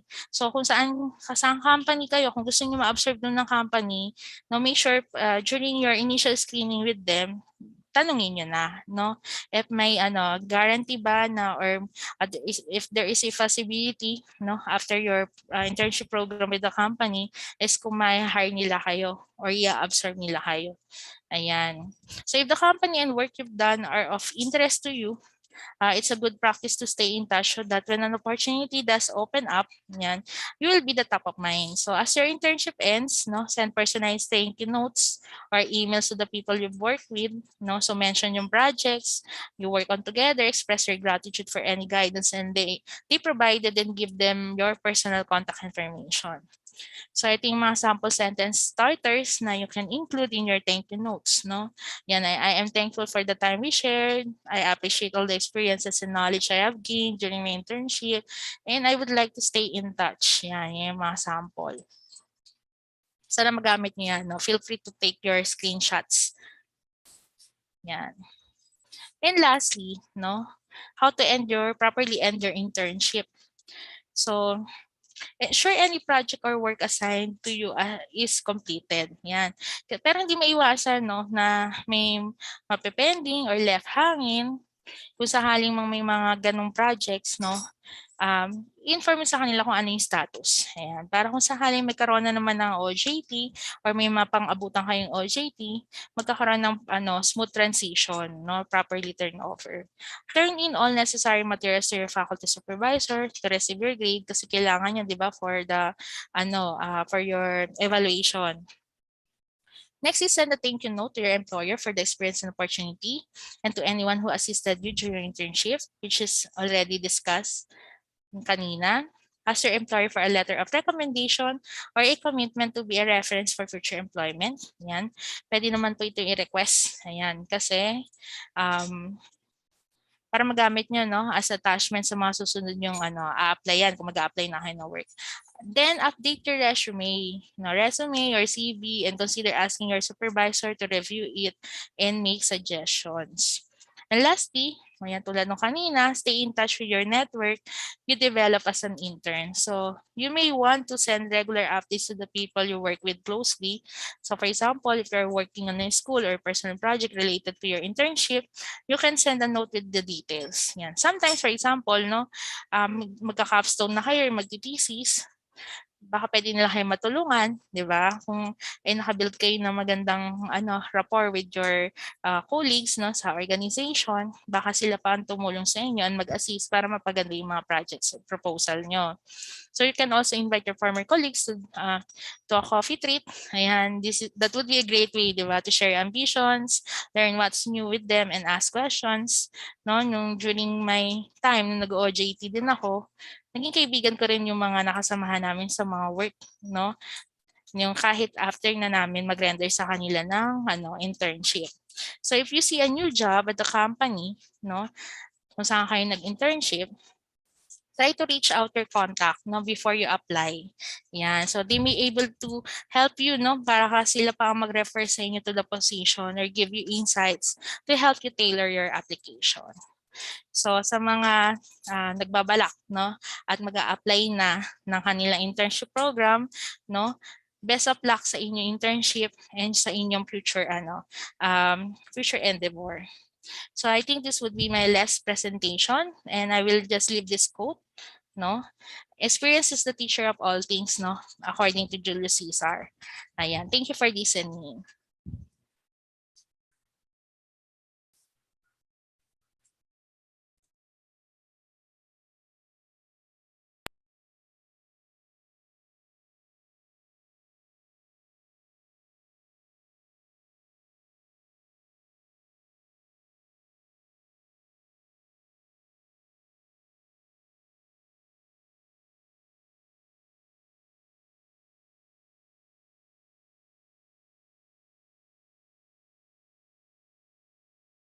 Yan. Thank you po, Ma'am Jo, sa iyo pong napakaganda at sobrang linaw na presentation. So for the Q&A or open forum, pwede na po tayo mag-start ng questions. Sino, meron na po bang mga nagtanong kanina? So ang una kong nababasa muna dito, pwede ba humingi ng copy ng recording pala? Ma'am Jo, pwede daw.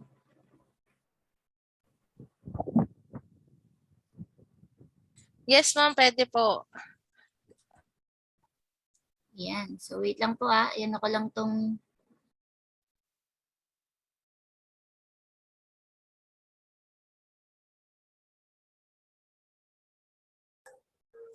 All right. Thank you, Ma'am Jo. For the open forum po, to our Zoom participants po, kindly chat in your questions and clarifications po on the chat box. Also po, to our YouTube and Facebook Live viewers po, you may comment them on the comment section po. My co-PDOs will gladly check them.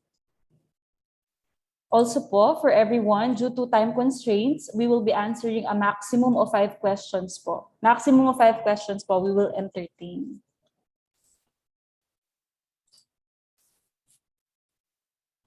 Mga kasama, meron bang nag-QA ng questions sa ating YouTube Live? Mukhang dahil very thorough ang discussion ni Ma'am Joann, walang nag-send ng questions. Nangihingi lang ng PDF copy ng discussion for today. No questions po from YouTube. How about po from our participants here on Zoom? Meron po ba? I'll be counting up to 5 po yan. I'll be counting up to 5 kapag po wala pong nag-QA ng questions po, we will be having a short, a 5-minute break bago po tayo mag-proceed po sa ating second and third speaker. So, for the questions po, I'll be counting now. 5, 4, 3, 2, 1. Alright, mukhang wala pong questions talaga ang ating participants, Ma'am Jo. Thank you so much po for a thorough discussion of the topic. May humabol. Ayan. May humabol. Ayan po, ma'am. Good afternoon po. From Grace Ann Alzate Pinca. When you first started your internship po, were you able to utilize immediately the skills you learned in your college years po? Okay, thank you so much po kay Miss Grace Ann. Ayan. So, nung college ako, bago kami pasok sa internship, yung aming department head, they assure na yung naturo nila sa amin is talagang magagamit namin doon sa internship. So, hindi namin kailangan mag-advance classes for that. So, yung mga ginamit namin na tawag nito subject matters, na ginamit namin during the internship program is naituro na sa amin beforehand. Ayun. I hope nasagot ko po yung question. Ay, ma'am, meron pa po. Paano ko po makuha yung PDF file po, ma'am? Ano po yung PDF? Yung presentation po ba? Yung sa discussion, ma'am. Okay po. Pa-forward na lang po namin sa Tech4ED team po. So, I think they might reach you po through email na lang po for the presentation. Salamat po. Alright, ma'am. Yes po. We'll be sending the PDF copy po for this activity po. Ma'am, there's a thank you message po from Ma'am Grace Ann. Thank you very much po. From Ma'am Rosemary Abesha, salamat po. Meron pa po bang habol para sa questions po natin? Mukhang wala na po talaga. So by now po, our students, they already know what an internship is intended for, what they should do before their internship starts, the proper attire and etiquette, and about the first day on the job. So thank you so much to Ma'am Joann Cortez. So we will be having a 5-minute break. Yan, mag-washroom po muna tayo, grab a cup of coffee, and be back after 5 minutes. Thank you. Thank you so much po sa lahat ng audience natin.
is the TechforEd platform?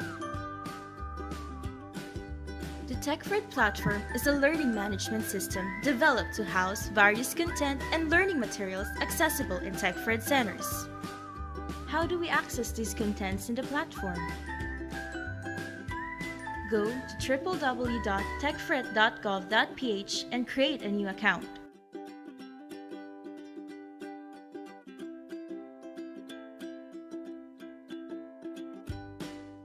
A confirmation link will be sent to your email. After confirmation, log on to the platform and complete your profile. Once done, you will be redirected to the homepage. No token needed. The platform currently has 8 segments.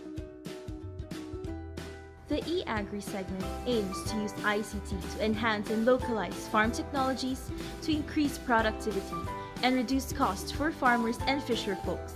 Its contents include e-farming, crops, Pinoy Rice Knowledge Bank, Rice Crop Manager, Rice Data, and Information Portal.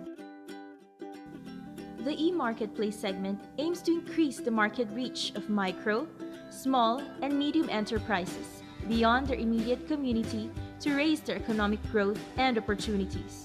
Components include Mimaropa Ventures and One Store. The eHealth segment provides access to basic health information and access to available and existing Philippine-based health-related online resources. It includes listing on healthcare organizations, hospitals and healthcare facilities, and other online resources. The Gender and Development segment provides content to promote women empowerment, like the eGov for Women online toolkit and Wi-Fi training modules.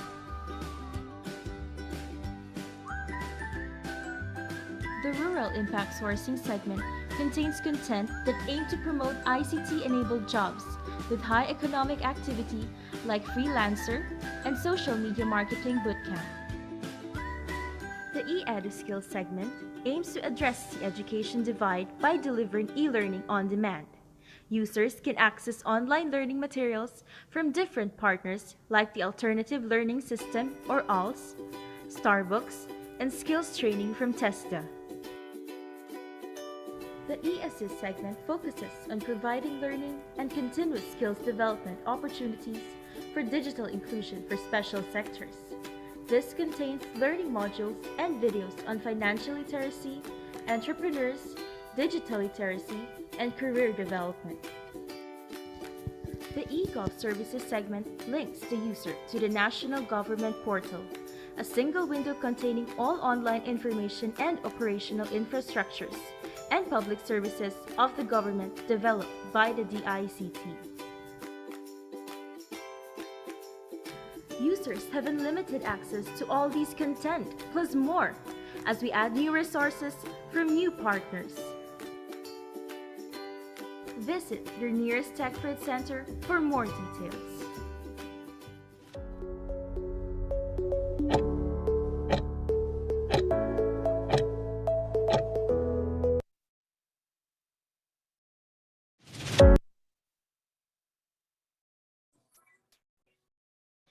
Hello participants, nandyan pa ba kayo? Welcome back to our webinar, Effective Internship and Orientation of ICT Proficiency Certification Exam.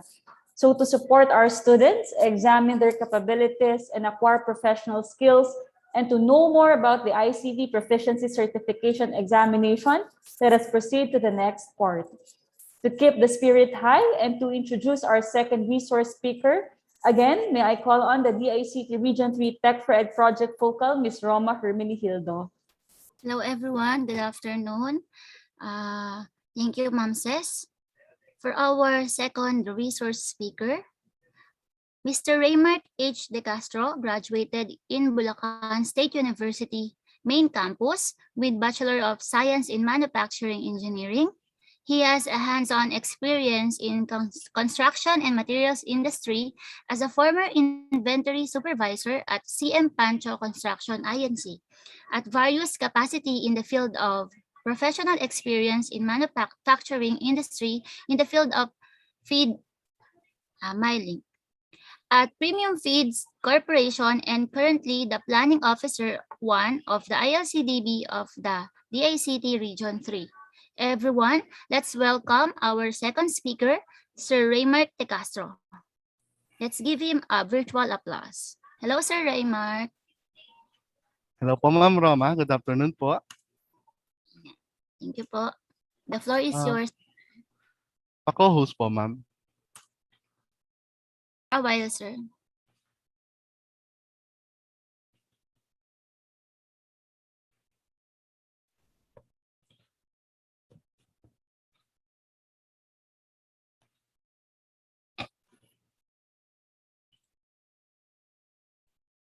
Okay na po, sir. Thank you.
Yan. All right. Good afternoon, everyone. First of all, I want to thank all of the participants for joining us today. I'm Reymark De Castro, the Planning Officer I of the ILCDB of DICT Region III. And now may I present to you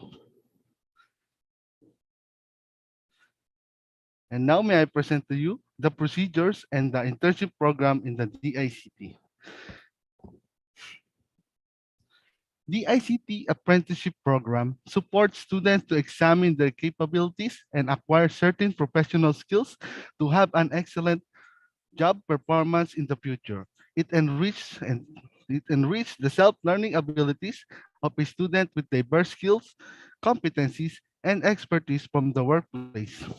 Additionally, training helps minimize for errors in the workplace and, more important, reduce the time required to finish a specific task. Exposure to the real life and working environment plays a pivotal role in the success of young individuals in several professional fields. Summarily, OJT or apprenticeship program introduce and prepare students trainee to the battles and different scenarios in the real world. The Department of Information and Communications Technology, or DICT, under its training arm, ICT Literacy and Competency Development Bureau, or ILCDB, through the Educational Program Management Division, or EPMD, aims to explore and track new emerging technologies and various learning technologies to come up with ICT educational programs that would benefit their target partners. Ayan po. Bali, si EPMD po is one of the division project po of the ILCDB, and dito po sa division project na to, naka-under po si apprenticeship program. And for the general objectives of the program naman po, the number one is to provide the student with extensive training, practical experience, the actual, technical, human resource, and the conceptual aspect of the ICT profession. Ayun po, in case po na maging one of our, ano po namin kayo, OJT training, gamit na gamit po dito si technical skills. Dito nyo pa po mas may improve or mas mahahasa po ang inyong technical skills and aspect of the ICT profession. And the next one po is to empower the student to acquire knowledge, adapt new skills, practice and apply all the theories and lessons learned in school to the real life scenarios and problems. Dito naman po, dito nyo mas lalong mahasa ang inyong skills and yung mga natutunan nyo sa inyong schools, dito nyo siya mai-apply and makaka-adapt pa kayo dito ng mga new skills and practices. And sa OJT training nyo minsan, magiging part na maisip nyo, ba't yung OJT coordinator ko or supervisor ko lagi akong tinatambakan ng trabaho tas iniiwan akong mag-isa. Sana maging ganun yung natin, thinking natin. Kasi it is part of the training pa rin po na maihanda kayo na you can work as an individual or you can work as a team. And take note for that po na commonly po, isa po yun sa aspect na hinahanap po o tinitignan pag nag-a-apply na po kayo ng trabaho. And for the next slide, and for the next po, engage the student to work with professional individual from diverse background to obtain fresh and practical techniques related to ICT profession and practice people skills which are important to master to work in any working environment or field. And for the number 4 naman po, give hands-on opportunity to work with unique projects to introduce them to advanced and various equipments and technologies. Like I said po kanina, if maging one of the interns po namin kayo, you have an opportunity to work with unique projects po, like dito po sa amin, like free Wi-Fi for all, our bureau po, the ILCDB team, and pwede po namin kayong ma-deploy sa different projects and program po ni DICT. And the next one po is to imbue professionalism and optimism in handling task situation and interaction. And now po, if you wish to apply or integrated to the part of our organization, kindly reach us through our email address posted at your. You may also follow our official Facebook page, keep posted on programs and services. And we accept naman po a face-to-face and even a virtual OJT naman po. And this is the steps for requesting and accepting interns naman. After the OJT applicants inquire to us, we request a copy of the OJT applicant's resume, then provide them the LC2 support email for follow-up and updates. And for the next step po, in our part, we inquire the project heads and project focals for the acceptance of the interns. We will send your resume to them for their review po. And after that, we will set or conduct for initial screening or interview for the OJT applicant. Once the application is approved, we provide the interns with the list of the requirements and we will send it via email. And then for our step 4, contact the school OJT coordinators and request for a meeting with the respective offices, project regarding the MOU and MOA and the OJT policy and guidelines. As part of our stakeholders engagement and alliance building project, we need to promote and encourage the schools to be our partner institution. By this, we can immediately accommodate their students for the succeeding terms without having separate MOA with them, since accommodation of OJT is already stated in our MOU. Gaya nga po nung nasabi ko, balik kung partner na po namin ang inyo pong university or college, and nakasign na po sila sa amin pong Memorandum of Understanding, bali no need na po na magpasa po ng another Memorandum of Understanding po kasi covered na po siya ng amin pong Memorandum of Understanding. Ayan.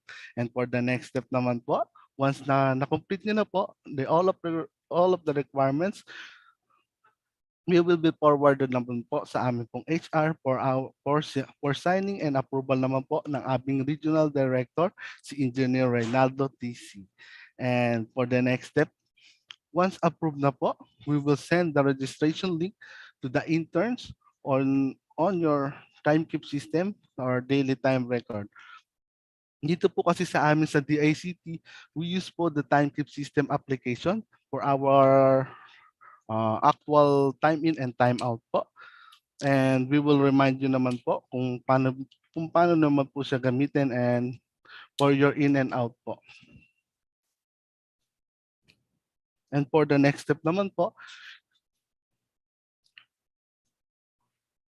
inform the respective offices that OJT will undergo orientation to ILCDB on the day 1 and interns will be formally endorsed at the day 2. Bali the OJT applicants po start their day 1 po in our bureau for their orientation. And now, here is the list of requirements naman po that the OJT applicants need to pass. The first po is the letter of intent or the application letter addressed to Engineer Reynaldo TC, our Regional Director, to DICT Region III, and our address, 3rd floor Marison Building, Santa Rita, Cagayan Valley Road, Diginto, Bulacan. And the next requirements naman po is the resume or curriculum vitae, the recommendation letter from school, parent consent, waiver from school and student, the internship program form. Bali dito naman po sa internship program form po, dito naman stated naman po dito ang inyo pong magiging task and magiging deliverables niyo po dito sa amin sa DICT, kung saan project po kayong ma-assign, and naka-indicate na rin po dito ang inyo pong rules and responsibilities. And after nyo na po na ma-proofread siya, the OJT applicant can sign and send it back to us naman po. And for the next requirements naman po, the Memorandum of Agreement or MOU. Notes. We prioritize interns or OJT students within the cluster of Region 3 with courses in information technology, computer science, or engineering. You may contact us through lc2.support.ilcdb@dict.gov.ph. Other courses related to accounting or business course will be endorsed to our admin and finance division. And now, the perks and privileges of a DICT interns or OJT. Interns OJT can join as participants in our webinar courses offered by the Bureau and are obligated to comply with the requirements of the course and will entitled to receive a certificate. We can also coordinate with our Tech4ED project for the accommodation of the current OJT to be their participants in their webinar. And the other one is joining of webinars and courses should be based on the availability of the OJT with the approval of their immediate superiors to avoid conflicts with their assigned tasks. And that's the end of our presentation. For our question and answer naman po. Any question po?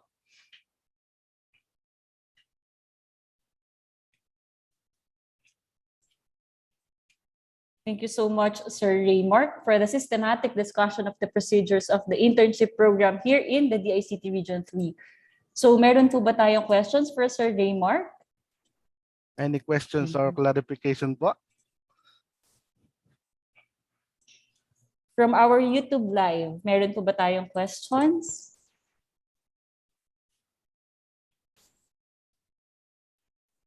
Right, we're still checking. YouTube live, wala po. Wala po. All right, if we do not have, wait lang po. For Ayan, other may regions question po. ayan. This one is from Ma'am Joann Cortez, our first resource person. Sabi niya, for other regions po, you may inquire to other DICT regional offices about their internship program. Yes po, no? Sir Reymark, any additional to that po? Ayun po, later po we will send po the Facebook page of of different province po na dito sa Region 3 na pwede po nilang pag-applyan ng kanilang mga pag-i-internan. Ayan. Ayun. Ma'am Ses, ako Any pala. question po? May question ako, Sir Reymark. Yes po, Ma'am Roma. Natin dun yung kasi 'di ba experience natin sa OJT natin ngayon, yung schedule po nila kasi hindi po kumbaga parang hindi nakaano sa daily yung schedule, yung hours per day. O yung yung kasi parang nabigyan sila ng date kung kailan mag-start and then yung kailan mag-end para makumpleto yung 200 hours ng OJT nila. Pero na ba tayong ginawang additional na ipapasa ng partner natin? For example lang po ito, ng partner school natin na mag-OJT sa atin. Nabigyan na ba sila ng additional doon na requirements para makapagpasa sa atin? Yes po, ma'am. Bali, nagawa na rin po siya namin ngayon na kasama na rin po sa requirements po na ibibigay po namin sa magiging interns na naka-indicate na po doon kung kailan po yung preferred start po nila and the end date po. Sir, thank you po. Thank you po, Ma'am Roma. Sana po nasagot ko po ang inyong question. Any question and clarification po para sa ating po mga participants? Sir Reymark, mukhang naintindihan na nila mabuti yung process natin sa DICT. Wala na silang tanong kahit sa ating YouTube live. Wala. So far, wala naman pong questions. Ayun po, yung ating pong mga students ngayon, naano ko po sila na mag-apply po sa amin. We are still hiring an OJT po from January to December. Mag-email lang po sila sa amin or mag-inquire lang po sila sa amin pong email address. Alright. Sir Reymark, pwede mo i-share sa ating chatbox yung email address para pwede silang mag-email ngayon kung gusto nila or until December, sabi mo nga. Yes po. So if we do not have further questions po, I guess we can now proceed to the third resource person. Yan. If later on naman po may maisip na questions ang ating participants, pwede pa rin po sila mag-QA ng ating questions sa chat box. So to continuously engage our participants, so once again, Ma'am Roma Hermenegildo po to introduce our resource person. So for our third speaker, Ms. Ofelia Boral joined DICT Region III as a Training Specialist I in November 2020. 10 months later, was upgraded to Training Specialist II and became the team lead for certification of DICT Region III. She is a mechanical engineer from Mapua Institute of Technology who believes that learning does not stop at any age for any reason. So everyone, let's give her a virtual applause. Hi, Ma'am Ofel. Hello, Roma. Good afternoon, and thank you so much for that simple introduction. Good afternoon, everyone. I just want to make sure that we still have participants here in the Zoom. Can you key in where you are watching from? Because previously I saw someone greeting from Iloilo. So we have participants or we have an audience from Iloilo. Can we see where you are watching from? For those who are watching from YouTube as well, you may also type in on the comment section of the page or of the YouTube channel where you are watching from. All right, so we're seeing here from Pangasinan and Ilocos Sur. So we are hoping that we would be able to reach your places before the summer ends. And then, of course, from Benguet, such a very cool place, right? Right now, it's searing hot in here. So we are based in Bulacan. So, welcome Bulacan. from Pampanga as well. So thank you so much for those responses. Now, I am here. I am tasked to deliver or discuss to you the certification. But before we dive into that, I know that most of you, if not all of you, sooner or later, you will be joining the workforce or what we call today the digital workforce. So let me introduce our bureau, the ICT Literacy and Competency Development Bureau, wherein we believe, our team believe that you would be able to benefit from by learning a thing or two. So let's watch this video as a short presentation about our bureau.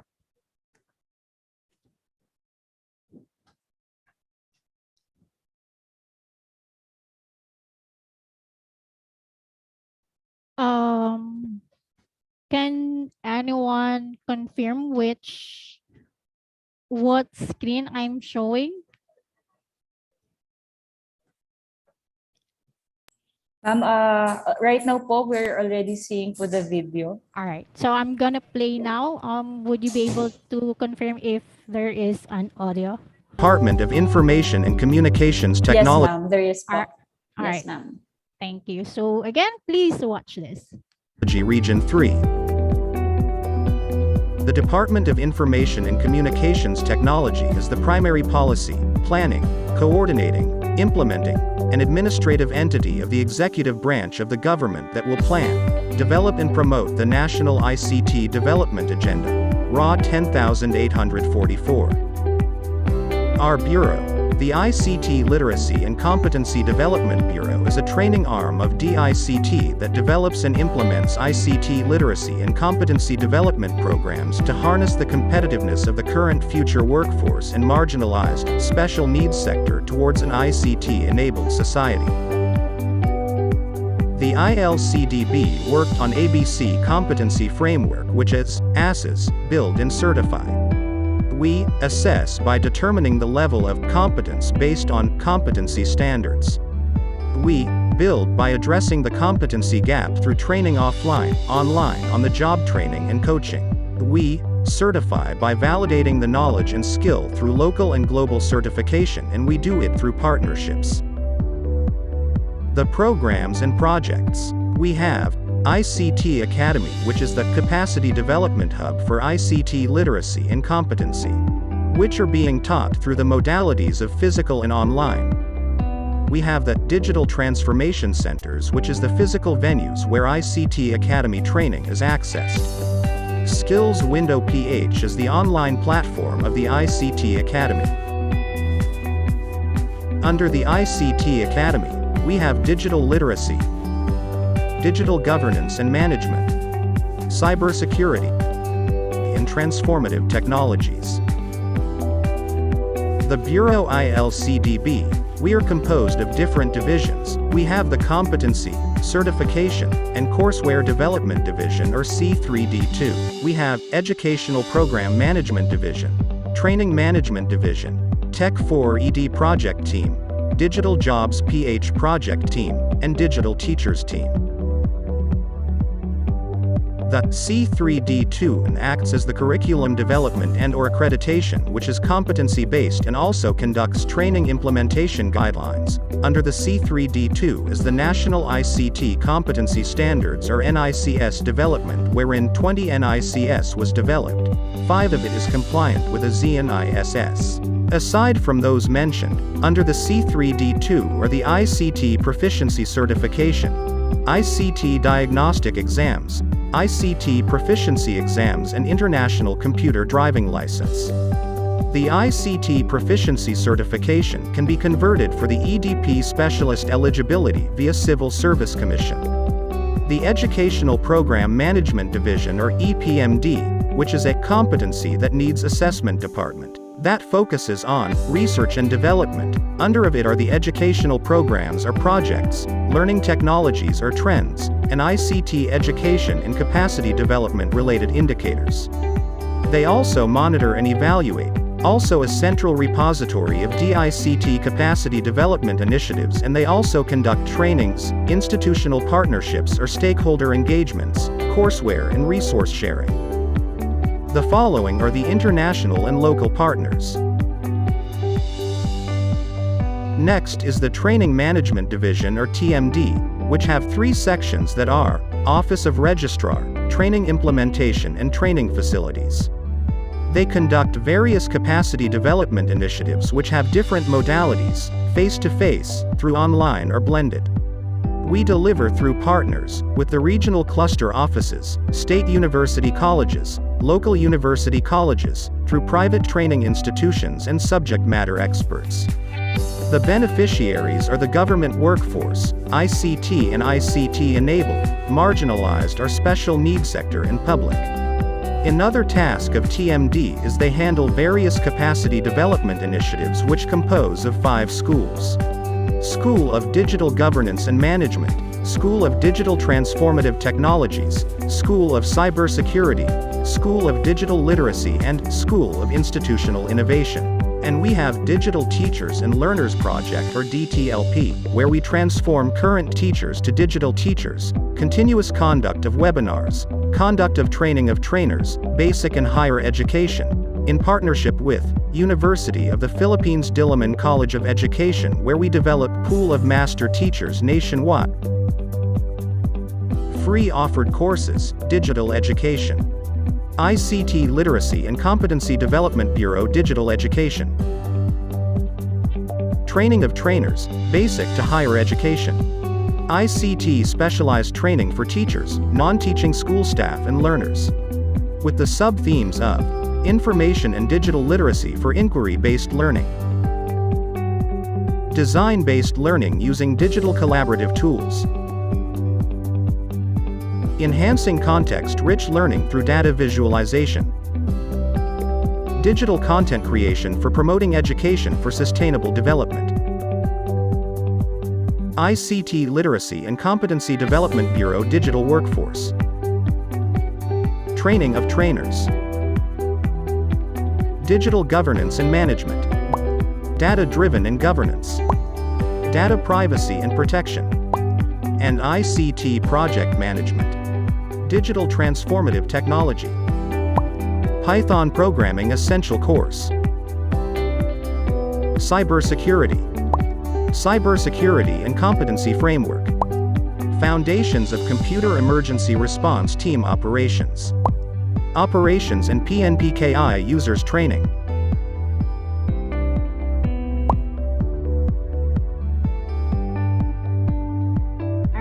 Thank you so much for watching. Yeah, I would also like to emphasize our 3 course track, which is the digital transformative technology, cybersecurity, and the digital governance and management. These 3 course tracks are great trainings where you would be able to learn about cybersecurity, governance and management, and of course, programming. So the basics of programming. Now, let me put up my screen before we move on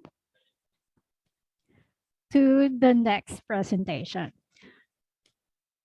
By the way, if you have any questions, please key them in on the chat box and we'll do our best to answer them later. So flashed here on our screen are other projects that we have under the Department of Information and Communications Technology. So we have Tech4ED, the one who gave you this webinar. Then we have free Wi-Fi, EBPLS, digital jobs, and so on and so forth. So why I flash this? Because as a future workforce, you would be able to join these following projects. You may join these projects under the DICT.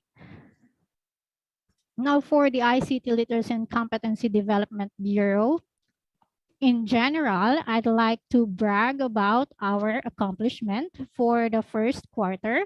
So we were able to train 232 learners who participated in the ICT specialist training for digital education. Now, some of you may be up to the academic world. So in the future, we would be able to cater you as well. So not just the digital workforce. Then we were also able to train 32 workforce under the cybersecurity course, which is the cybersecurity competency framework. Then we were able to have 2 successful partnership with state universities and colleges, 4 newly nominated students for apprenticeship program, and for the certification now, we were able to service by conducting certification or diagnostic exam for 106 individuals. 18 of them successfully passed the diagnostic, which is the first part of the certification. Now, I would like to introduce our team. We are being headed by the Technical Operation Division Chief, Engineer Petronilio Villaferte. Then our Project Focal, whom you met earlier. I am Ofelia, another training specialist. Then we have 2 more training specialists, Ms. Clarissa and Rachel. Then, of course, Mr. Reymark, which you also have had earlier. So I know that let's save the best for last. So I'm going to play again this video to explain thoroughly about the certification.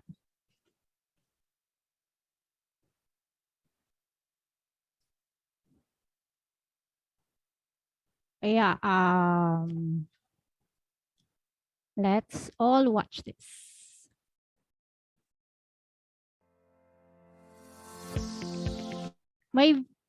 Is there an audio? Yes po, ma'am. All right. Here are the few things you should know about ICT Proficiency Examination.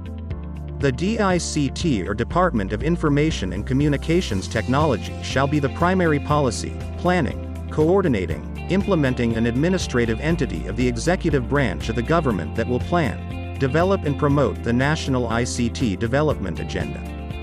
The ILCDB, or ICT Literacy and Competency Development Bureau, is a training arm of the DICT that develops and implements ICT literacy and competency development programs to harness the competitiveness of the current and future workforce and marginalized, special needs sector towards an ICT-enabled society.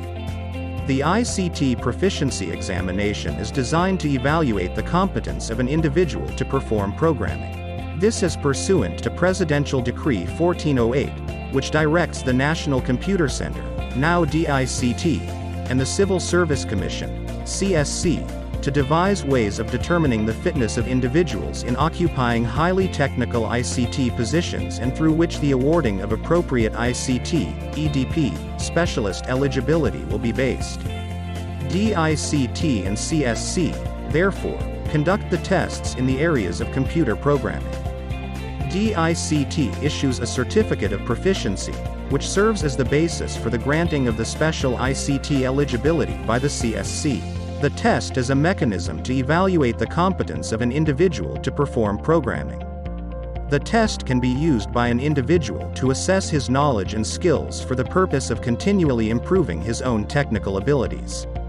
The examination consists of 2 parts. The first part is a written examination, which is the diagnostic exam.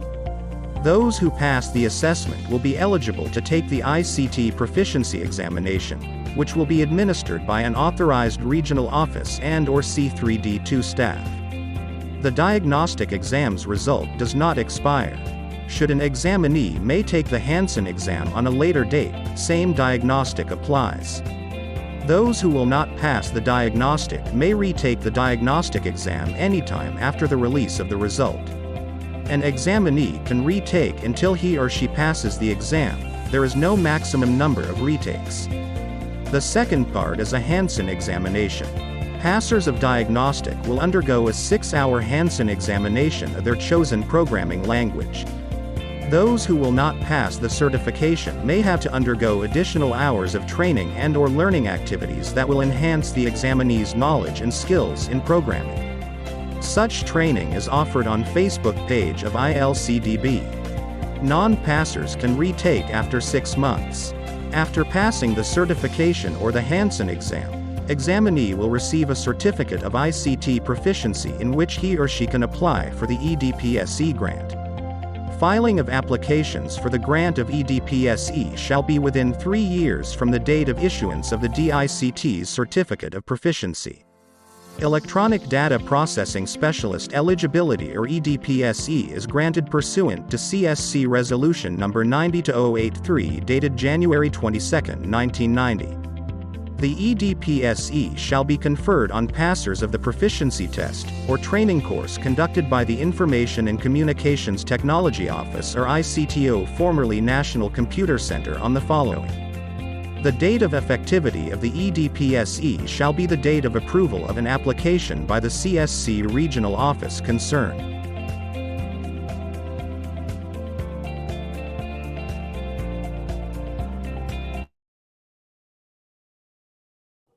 All right, so thank you so much for watching. Now, this time I'd like to emphasize that once you pass the ICT Proficiency certification, you can convert that to the Electronic Data Processing Specialist, which you can only apply to or be used to certain or specific positions. Now, it's unlike a sub-professional eligibility or professional eligibility that you can apply them to any position in the government. Now, the EDPSE is special such that it can only be applied on highly technical positions in the ICT and programming. Such position like information technology officer or information system researcher or analyst. All right, so as mentioned, there's another way of obtaining a certificate of proficiency. It is by enrolling and completing a premium programming course being offered by the ILCDB, which is when I say ILCDB, it's from the ILCDB of the central offices. So right now they're the one who are offering these premium courses. There are other regions who offer these premium courses face-to-face, like in Region 2. They have one that will start this month. All right, so for that courses, there is a fee of 7,000. The fee starts at 7,000 for non-government employees, and then for government employees, you will have a discounted rate of 5,800. That's what I paid for. I recently attended the 108 hours of training, and it involves 2 online quizzes, 2 face-to-face assessments, and everyday programming exercises. It is an online training right now, the one that is being offered by the ILCDB Central Office. Now, again, if you have any clarification or if you want to share something, just key them in on the chat box. I guess that's it for me. But before I formally end, I would like you to know that the passing rate for the diagnostic and the certification, as shown, is around 10%. So imagine passing the diagnostic and the certification, you'll be among those ICT proficient. Isn't it that great to have what it takes to be an ICT proficient, right? So keep on following our official Facebook page for updates about our courses, about the schedule of our ICT diagnostic and hands-on. By the way, for those who are from Bataan we have a schedule next week. You may visit their Facebook page, scroll down, look for the ICT diagnostic examination. There's a link there where you would be able to register. So yeah, I challenge you to take the diagnostic exam. And then for Bulacan, we are going to conduct that tomorrow. So the registration is closed.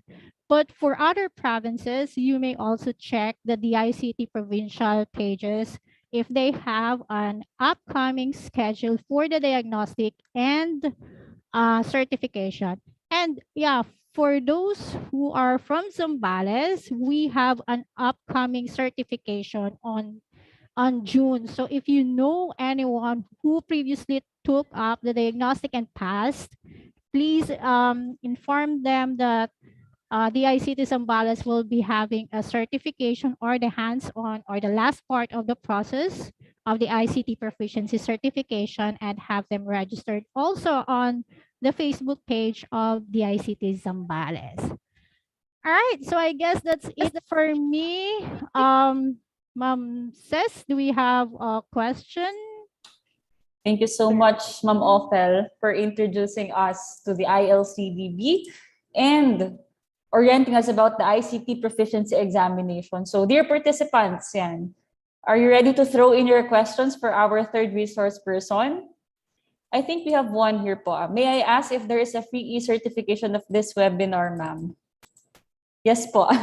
We will be giving certificates for this webinar. Later on po, before we officially end the webinar, magkakaroon po ng post-evaluation. How about po for our resource person po? Do we have questions po from our participants? Ma'am From Ses, YouTube po? Yes, ma'am. Yeah, Go, ma'am. I'd like to add, if ever you want to go back to the video that I've shown, it's also uploaded to our official Facebook page. Yeah.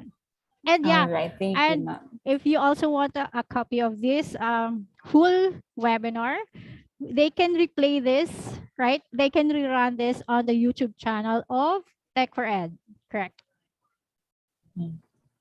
Ma'am, there's this question. Ma'am, saan po ang main office sa Bulacan? Okay, so for the if you're referring to the DICT Bulacan Provincial Office, it is located in Bustos.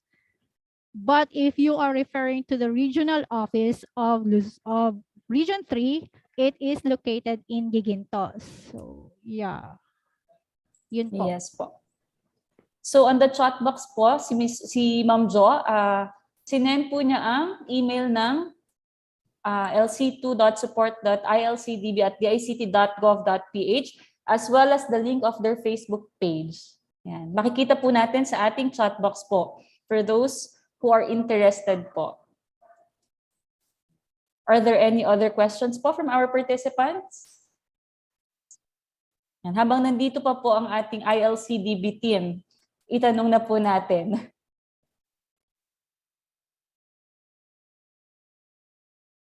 All right, from YouTube po. I guess we don't have questions from YouTube as well. Dahil very clear naman po ang discussion ng ating resource persons. And wala din daw pong questions sa ating YouTube. Yan, thank you so much po to our resource speakers. Thank you, Ma'am Jo, Sir Reymark, and Ma'am Ophel for all the enlightenment for today's activity. Ayan, ma'am, may question po. How about the scope po ng diagnostic exam? May humabol po. Sige po. The diagnostic exam usually composed of simulation, programming, basic programming. Now, for the exact scope, let me put up my cheat sheet for a while lang po.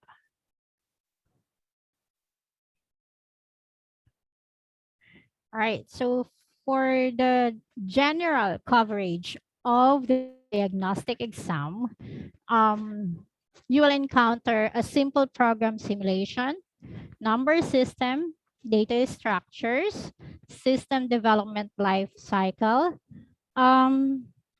for the OOP or the object-oriented programming concepts, slight lang po. Then, file access methods, and of course, database concepts. Ayan. So, yun po ang coverage ng diagnostic.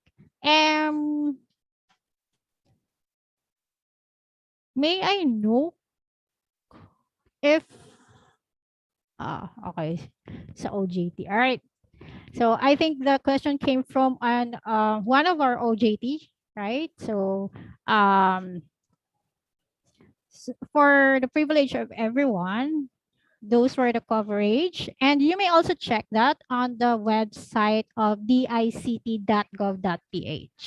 in case you want, in case for reference, for future references. Right.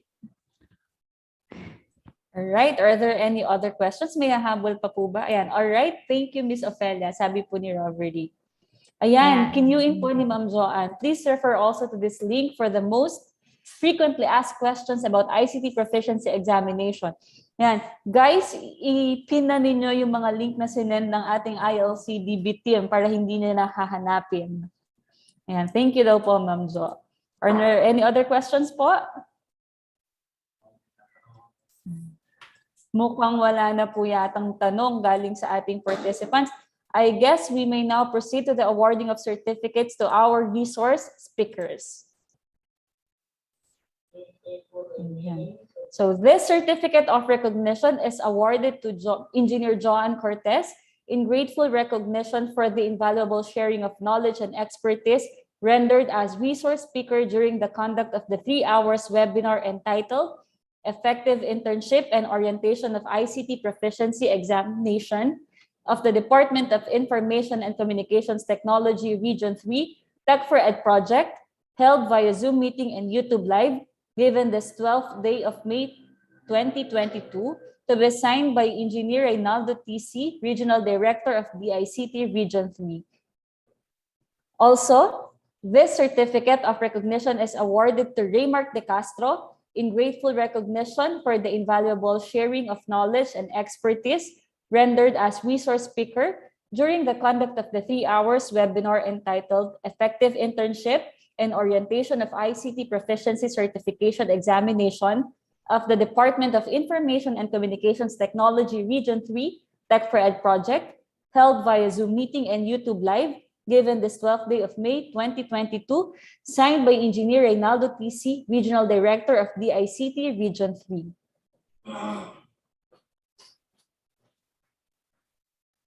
Also, this certificate of recognition is awarded to ICPEP.SE Bulsu Bustos Campus Chapter in grateful appreciation of their invaluable support and coordination during the conduct of the 3 hours webinar entitled Effective Internship and Orientation of ICT Proficiency Certification Examination of the TechforEd Project in partnership with ICPEP.SE Bulsu Bustos Campus and Bulsu Bustos Campus. Given this 12th day of May 2022, signed by Engineer Reynaldo TC, Regional Director of the ICT Region III.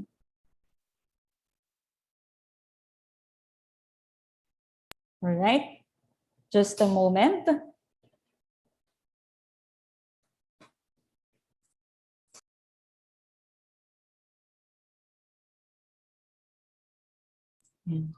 There are just some technical glitches po with our technical team. So maghintay po tayo saglit, magkwentuhan muna tayo. By the way, Kamusta Ma'am naman po Ses? tayong lahat? Yes, ma'am. Yes. By the way, Ma'am Ses, thank you so much for having the three of us joining you today to this webinar and giving and sharing the information that we have. So we are looking forward to more application for our internship program. Ma'am Jo. Any words from Ma'am Jo? I think Ma'am Ofelia already said it all po. Again, thank you so much for having us invited over po dito sa ating webinars. Thank you so much also to Computer Engineering Department of the Bulsu Bustos Campus po. Sir Reymark, meron ka bang further words para sa ating participants? Yan po. Sa mga They interested can apply maging na. OJT ng DICT. Yan. Ako lang din naman po ang kanila pong makakaharap. Ayan yung may apply na po for our intern. And I want to thank all of our colleagues po today and for the ICT Bulacan. Thank you po. Thank you as well po. Ma'am Ses, sorry. Yes, ma'am. Last na. So Yes, I ma'am. heard because we have a school partner, right? So if they are interested to conduct the diagnostic to their school or institution or anyone thereof, you may send a request letter for us to conduct the diagnostic to your institution. Regardless of partnership, we would be able to accommodate your request po as long as we have at least a minimum of 20 examinees per batch, meaning per day po. Okay po. Thank you, Ma'am Ses. Last na yun.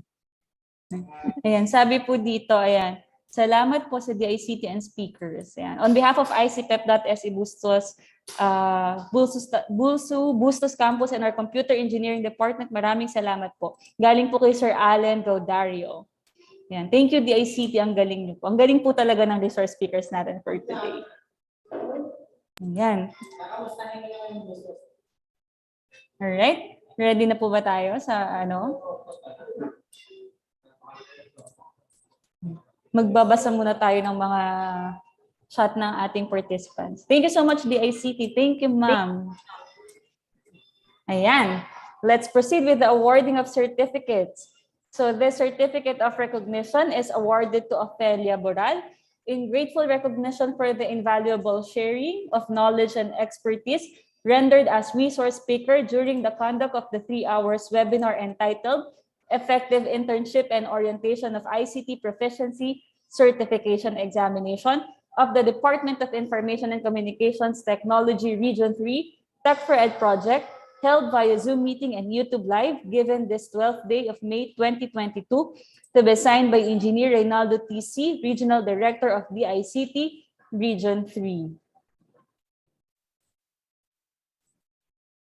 All right, I guess we have to proceed in the awarding of certificates from the Bulacan. Okay, there's one more. I'm very sorry. Certificate of Appreciation awarded to Bustos Campus in grateful appreciation of their invaluable support and coordination during the conduct of the 3 hours webinar entitled Effective Internship and Orientation of ICT Proficiency Certification Examination of the TechforEd Project in partnership with ICPEP.SE, Bulso Bustos Campus and Bulso Bustos Campus, given this 12th day of May 2022, to be signed by Engineer Reynaldo TC, our Regional Director, of course, here in DICT Region III.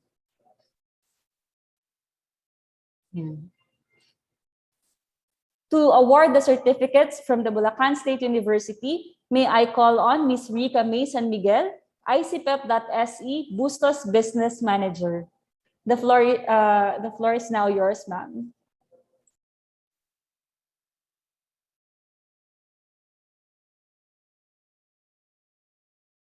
Ms. Rica?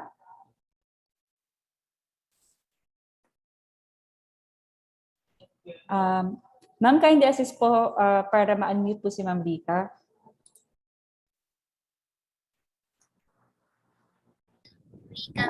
Ayan. Go ahead po, ma'am. Good afternoon. Bulacan State University, Bustos Campus, Bustos, Bulacan, Computer Engineering Department, and the Institute of Computer Engineers of the Philippines Student Edition, Bulso Bustos Chapter, awards the Certificate of Recognition to the DICT Region III Tech4ED Project team for their time, effort, and invaluable assistance in conducting the Tech4ED Project's webinar, Effective Internship and Orientation of ICT Proficiency Certification Exam, in collaboration with ICPEP Bustos and Bulso Bustos Campus, given this 12th day of May 2022, signed by Alan Godario, President of ICPEP Bustos, Engineer Wendy Olero, Advisor of ICPEP Bustos, Engineer Januarius Cruz, Advisor of ICPEPSI Bustos, and Engineer Christopher F. Cunanan, Engineering Program Chair of Buso Bustos Campus. Bulacan State University, Bustos Campus, Bustos Bulacan, Computer Engineering Department, and the Institute of Computer Engineers of the Philippines Student Edition, Buso Bustos Chapter, awards the Certificate of Recognition to the Department of Information and Communications Technology Region III for their invaluable assistance and coordination during the Tech4ED Project's webinar titled Effective Internship and Orientation of ICT Proficiency Certification Exam in collaboration with ICPEPSI Bustos and Buso Bustos Campus, given this 12th day of May of 2022, signed by Alan Gadario, President of ICPEPSI Bustos, Engineer Wendy Olero, Advisor of ICPEPSI Bustos, Engineer Januarius Cruz, Advisor of ICPEPSI Bustos, and Engineer Christopher F. Cunanan, Engineering Program Chair of Buso Bustos Campus. And lastly, Bulacan State University, Bustos Campus, Bustos Bulacan, Computer Engineering Department, and the Institute of Computer Engineers of the Philippines, Student Edition, Buso Bustos Chapter, awards the Certificate of Appreciation for the DICT Tech4ED Project for continuing to give individuals and communities with digital and educational access points to information, communication technologies, government services, non-formal education, skills training, telehealth, job markets, and business portals, given this 12th day of May 2022, signed by Alan Gadario, President of ICPEPSI Bustos, Engineer Wendy E. Olero, Advisor of ICPEPSI Bustos, Engineer Januarius Cruz, ICPEPSI Bustos Advisor, and Engineer Christopher F. Cunanan, Engineering Chair of Buso Bustos Campus. Thank you. All right. Thank you so much, Ma'am Rika. Again, thank you for a fun and engaging discussion, Ma'am Joann, Sir Reymark, and Ma'am Ophel. Thank you to our participants and, of course, to the Institute of Computer Engineers of the Philippines Student Edition, Bulacan State University, Bustos Campus Chapter. To give us the closing remarks, let us hear from our very own DICT Region III Technical Operations and Division Chief, Engineer Petronilio S. Villapuerte. A virtual round of applause, please.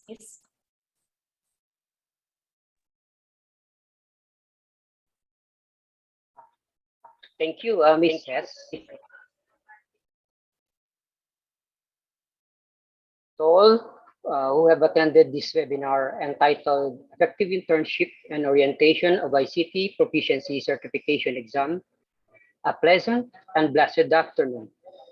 It has been a fruitful day for more than hundreds of participants in our live streaming and in the Zoom as well. On behalf of the ICT Region III, headed by Regional Director Engineer Reynaldo TC, we are elated for taking your time to join us, and we truly appreciated your engagement in this program.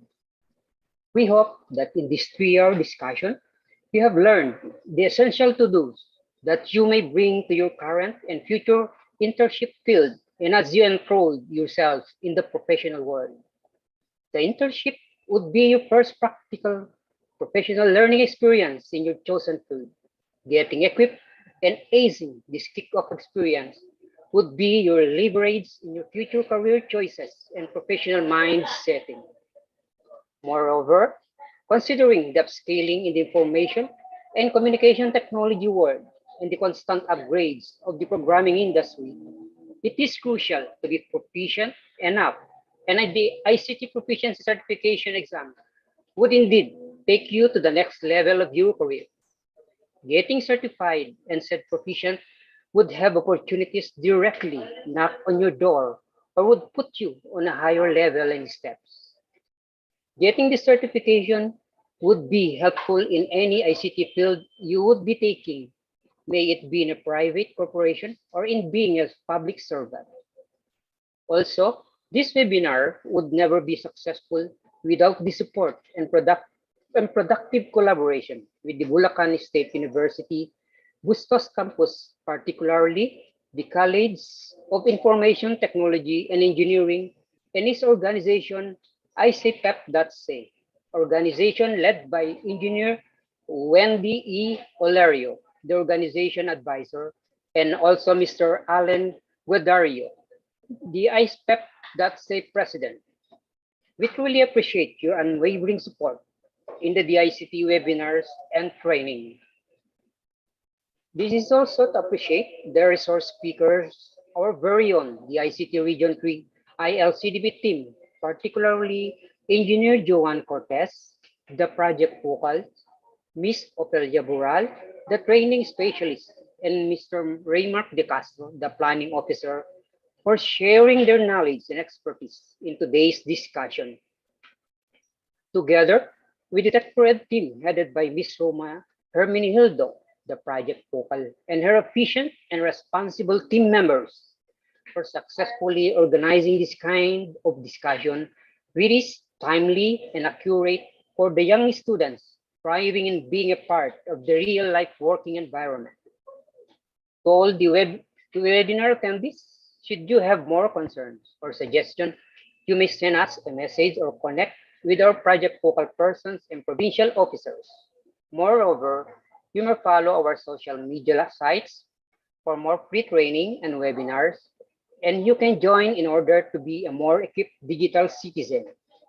Once again, thank you everyone for joining us in this engaging discussion. May all these learnings guide and equip you in occupying certain career roles. We wish you well in your future choices and endeavors. Keep safe always, and may God bless us all. Thank you very much, Sir Nilo. Truly, the internship is the first practical experience in the real working world, and getting certification is actually an edge. So bago po tayo maghiwa-hiwalay, may I request everyone po to please turn on your cameras for the photo opportunity. And kindly turn on your cameras.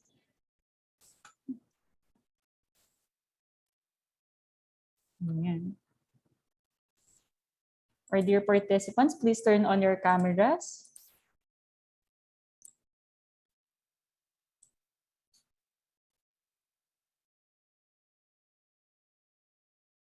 Pwede na po tanggalin yung natin, share screen para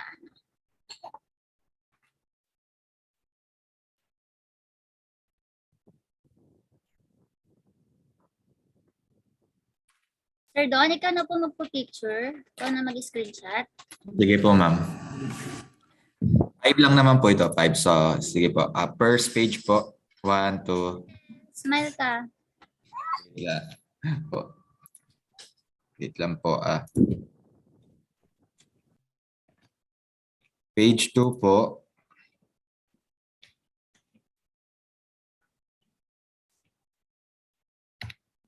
Page 3. Page 4. And last po, page 5. Okay po, thank you. And thank you so much, everyone, for this fun-filled day.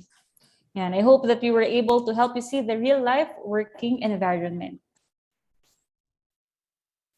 Also, we are going to flash on the screen the post-evaluation form. Ayan. Kindly copy the link, take a screenshot po ng ating post-evaluation link. Do not forget po to fill this out because your certificates will be sent to your respective emails in a minimum of 2 weeks' time. So hintayin po natin na makarating sa atin ang ating mga certificates. Make sure na tama rin po ang i-encode po natin na email address.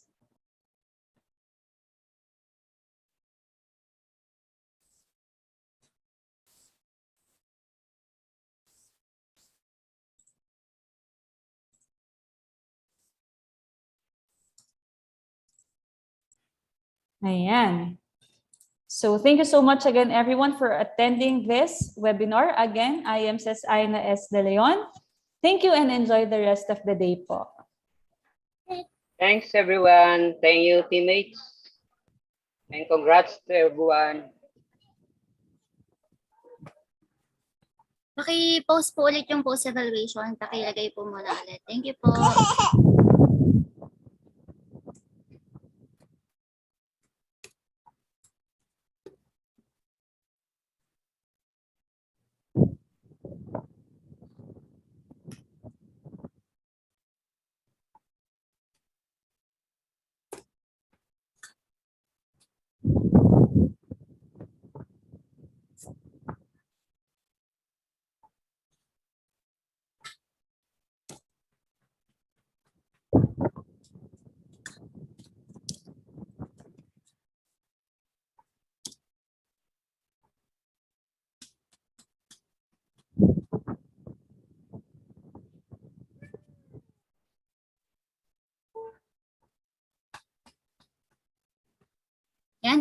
Thank you so much po sa ILCDB team, sa lahat po na ating mga naging resource speaker. Kay Ma'am Joann, kay Ma'am Ofel, kay Sir Reymark, syempre sa Tech4ED team, kay Sir Ray, Daisy, ang ating director, kay Sir Nilo, syempre po ang ating TOD chief, and si Ma'am Ces, ang ating magaling na host from TechforEd Project. Ayan. So sa lahat po, comply po ang ating post evaluation. Yan, open siya. So sa mga hindi po nakapanood nito ng live, meron po kayong time to repeat this or to view this webinar. And then, ayan, pwede po kayong mag-post evaluation. So Sir Alan, sa mga estudyante nyo po na hindi po naka-join, sa inyo pong mga graduating student na hindi po nakanood ngayong pwede nyo po sa kanila itong i-share para po mapanood nila at makapag-post evaluation din po sila. Sir Alan, baka po may gusto ka pong sabihin or share po ng word? Ano pa ba si Sir Alan?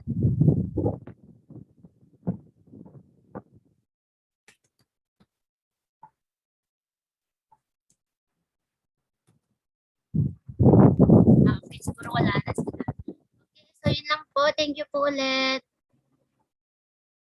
Our next webinar will be on May 19. Careers in Microelectronics. In partnership again with Bulso Bustos Campus. Thank you po.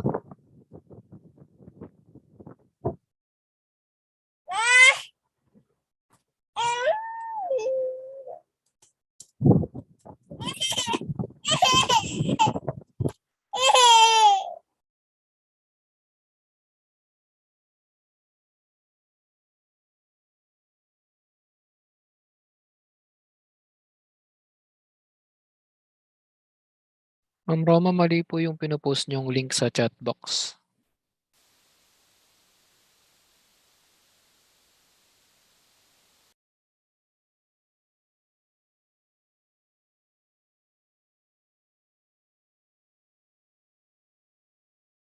Yung sinend ko na po ulit yung galing po sa iyo, sir. Kinapi ko na siya. Internship po yung ma'am, internship po yung sinesend niyo po sa chat box. Parang kinapi ko na ulit. Sige, ulitin natin. Internship. Love you, mommy.